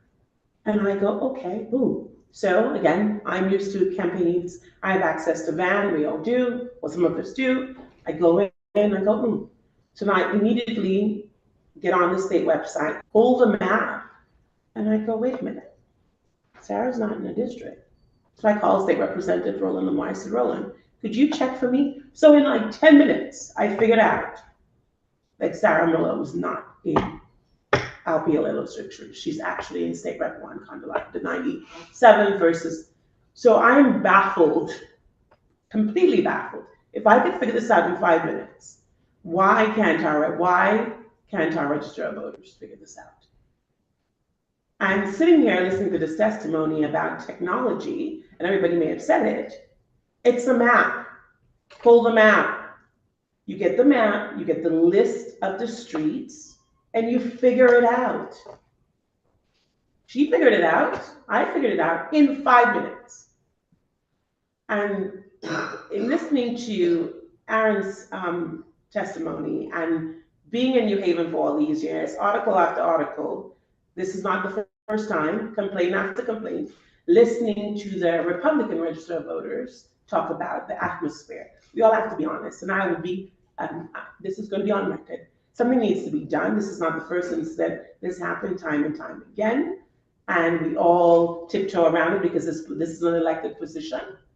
But this is an extremely important position. I think one of the issues too is also our community, New Haveners do not understand or do not even recognize this is an elected position. This is not the first time. It's now bigger, because I could not believe when I looked at this map and then going in and a deeper dive that it's not just a street. I'm not talking about voters. It's addresses. What I heard about people moving and informing people, it's addresses. These addresses were impacted. Therefore, these addresses need to be informed. People move, but you could also look in data and see who are the homeowners. It is the city of New Haven. We know who homeowners are. So for me, and your lovely committee, there needs to be a lot more to be done with this office, period. And oversight, this is your job. This is not the first time. We're hoping it'll be the last time, but this is the biggest issue because Aaron's right. Who nominated people in that district before? Who nominated Al Pioletto 2 years ago? Were these people actually in his district? Who's on the town committee? Are they actually in the 97s or the 96 or what districts are they in? So if we look back, all of what we've done in the last 2 election cycles on the state level could be null and void. So I'm happy it's been brought to everybody's attention. And again, I think we may not have even recognized that if Senator Looney did not decide to retire. And now here we go. So I think we need to do a deeper dive into all the processes and what happens in the Register of Voters office. Thank you. Thank you. Any questions from committee members? You have 5 $1 minutes. million questions. 5 minutes. Just pull the map. Look at the map. Look at the map. It's public information. Thank you. Thank you for your testimony. Is there anyone else from the public that would like to speak on this item? Please come forward. If there's anyone else from the public that would like to speak on this item, please come forward. For a third time, is there anyone else that would like to speak on this item? Please come forward. Okay, I don't see anyone else. Do we feel we need to have any of these questions addressed before we dismiss the attorneys and the registrar? I mean, is there anything that was heard that needs to be addressed? Maybe I'll just call you all up again.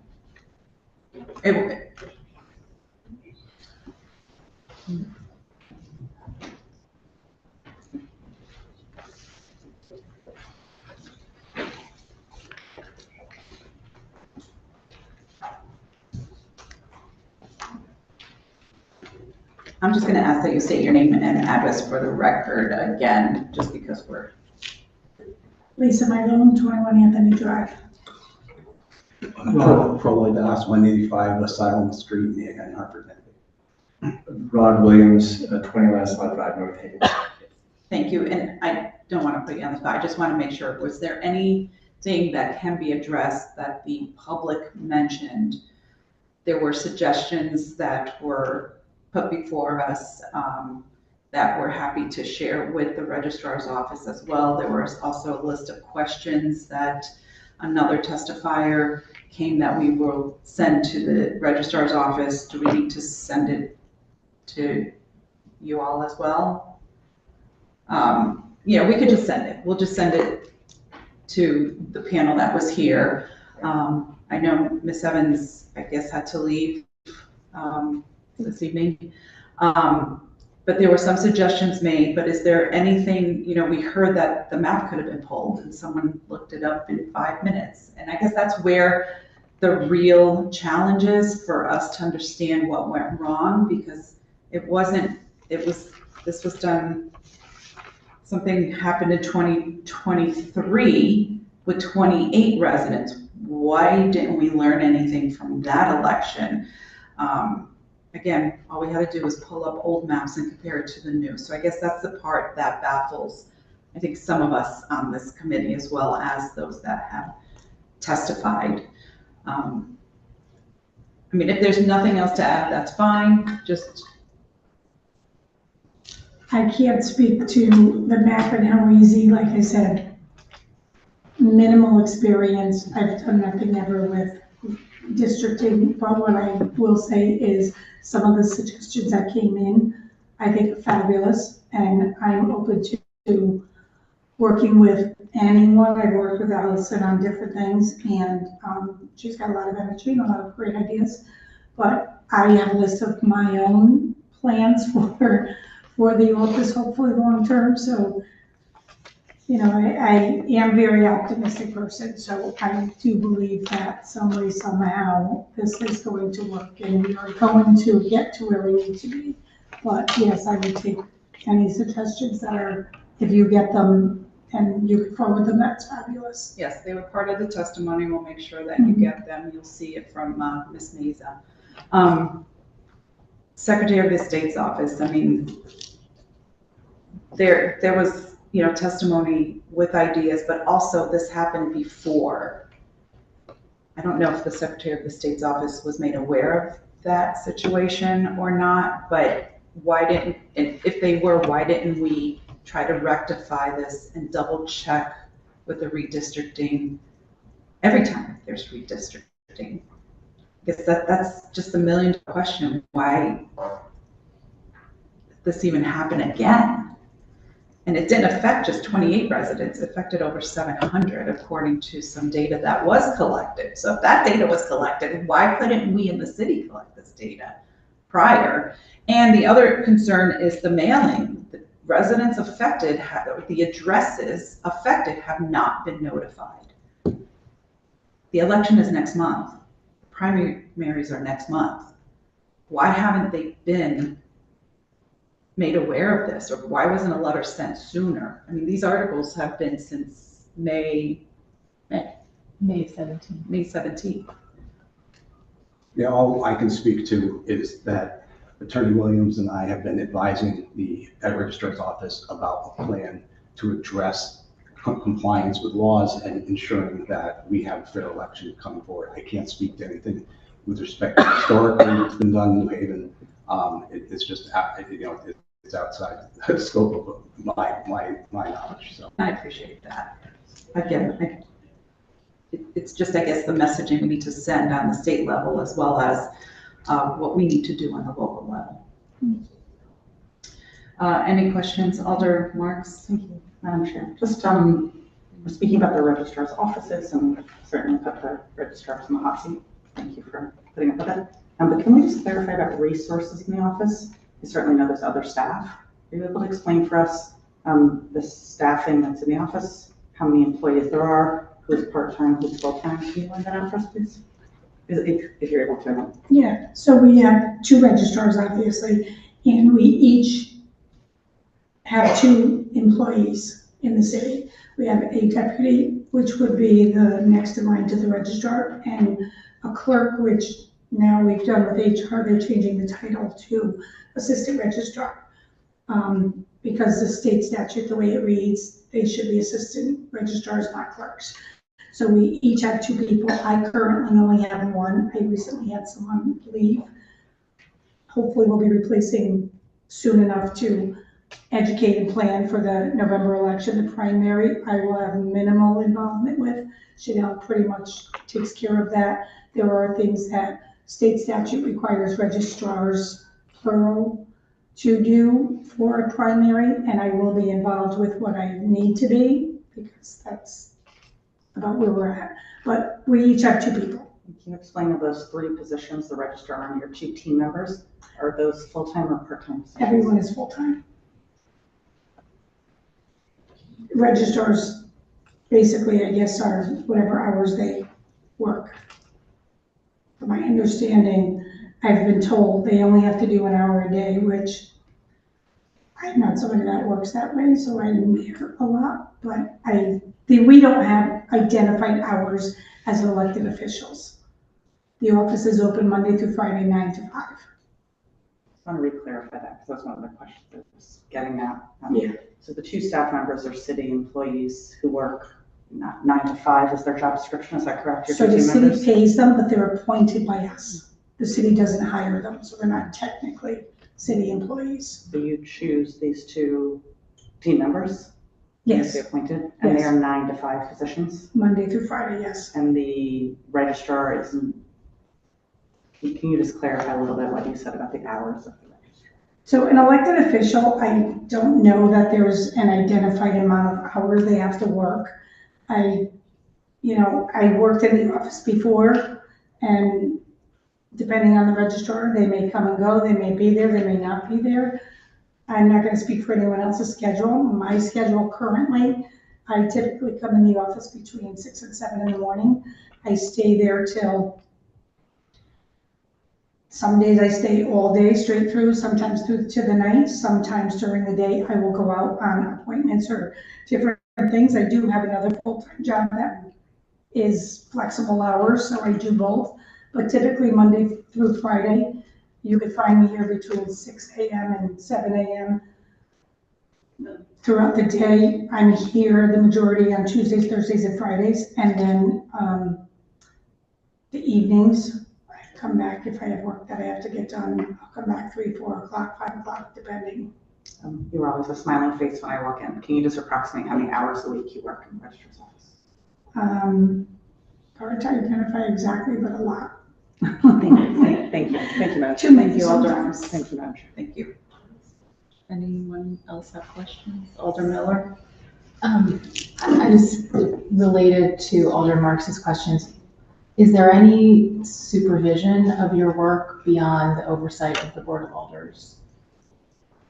Elected officials, we don't There's have any no- oversight. There's no like Secretary of State has leadership, no oversight. there's no like, we have leadership on the Board of Alders. Is there any sort of leadership for registrars? Secretary of State, Secretary of State. yeah, their only basically oversight is to make sure that election law is followed. Follow state statutes. Okay. And when there is an error, like occurred in this case, and we need to hire outside counsel, who pays that bill? I assume the city corporation counsel is really who is the first go-to, and then if they go outside. So it's coming out of our they- just general, our fund for outside counsel? Correct, yes. Could you comment, just based on your experience, on the number of hours that the Democratic Registrar typically works a week, based on when you're there? It's hard to say. It's fluctuating, so I don't want Could to. you describe a typical day? What? Again, it depends. It's hard to say. Some days she may not be in, some days she may be there all day. I don't know. I don't keep track of her schedule. Okay, thank you. Yeah, and any further questions? Okay. I appreciate you being here, your patience, and answering our questions.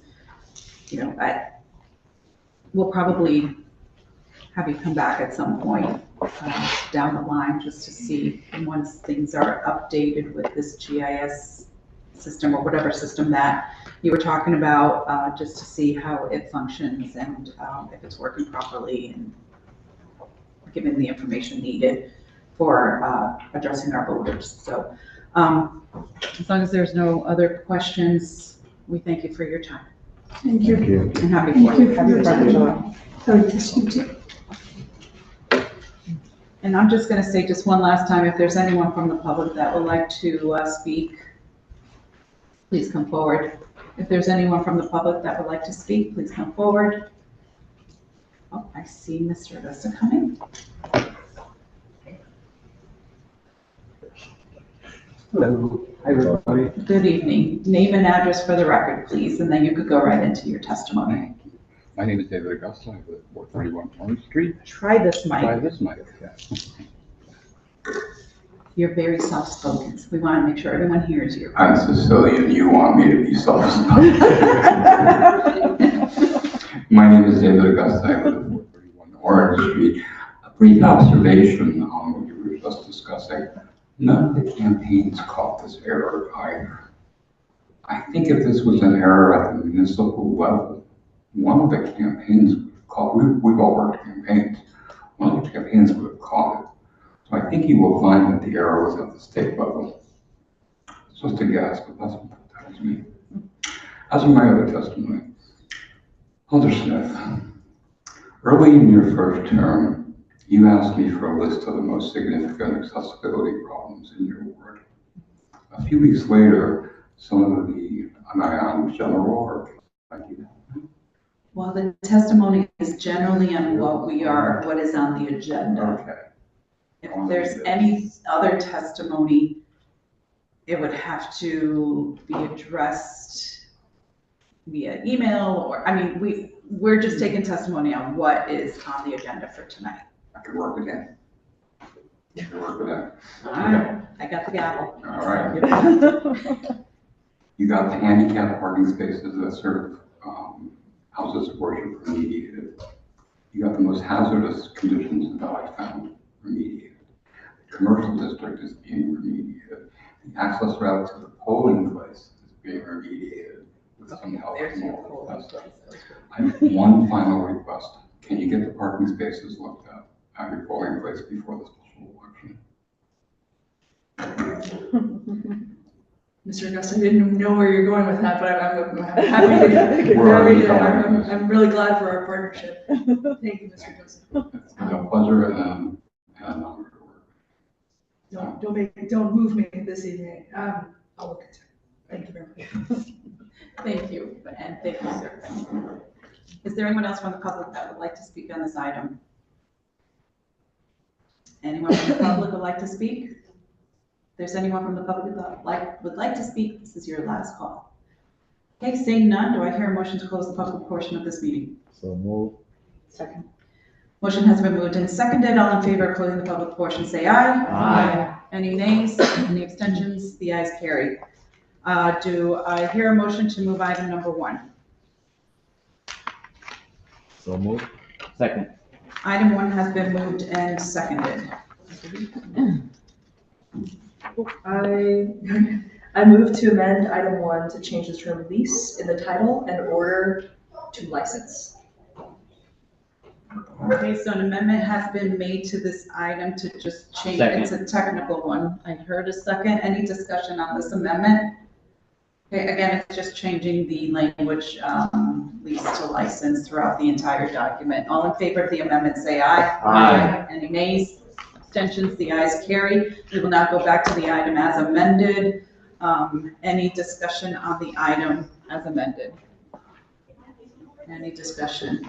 Okay, seeing none, this is just a routine. Anytime there's a multi-year lease agreement, it does have to come before this board for approval. We are actually getting money for this, so I urge my colleagues to support it. All in favor of this item, say aye. Aye. Any nays?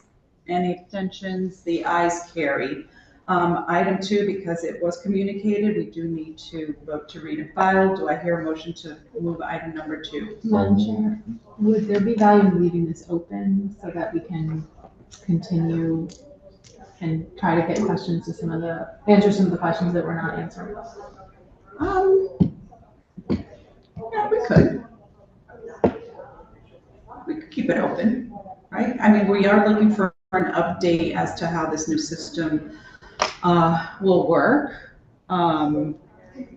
We do still have a lot of unanswered questions, and it sounds like the Secretary of the State's office is implementing a lot of technology that we're going to need better understanding of. So I'm happy to keep this item open. Missy, do we need to vote on doing that, or just take no action? Yeah. Motion on the table. So there is a motion on the table to keep this item open, so. Second. Okay, the motion has been made and seconded to keep this item open. Any discussion on this motion? We just take, no. Oh, sorry. Oh, I'm so sorry. I withdraw my second. Oh, I thought we were. No, it was his motion that she was seconding. We could withdraw the motion to read. He can just withdraw it. I'd like to make a friendly amendment to withdraw my motion. Second that. All right. We're back to no vote, we're just gonna keep this item open so we can have further discussions on it. I think that's something we should do. And I encourage all of us to keep it open. But we don't have to vote. We're gonna take no action on it. With that, before I hear a motion to adjourn, we're gonna lose a member, a valuable member of this committee. Alder Smith is, she's not leaving New Haven, and I'm sure we're not gonna lose her as a active community member. But unfortunately, she has to move because, has to leave because of where she's moving. So I can't thank you enough for your input here, your questions, your thoughtfulness on this committee. It's a shame we're gonna lose you. I absolutely enjoyed having you on here, and wish you all the best, of course, with your marriage as well as your future and your successes in your new home. May you be blessed beyond anything. So congratulations to you on all levels. Second. So with that, before I start crying, do I hear a motion to adjourn? So move. Second. A motion to adjourn has been made and seconded. Any discussion on adjournment? Seeing none, we are adjourned. All in favor? No, you. All in favor of adjournment, say aye. Aye. Any nays? We are adjourned.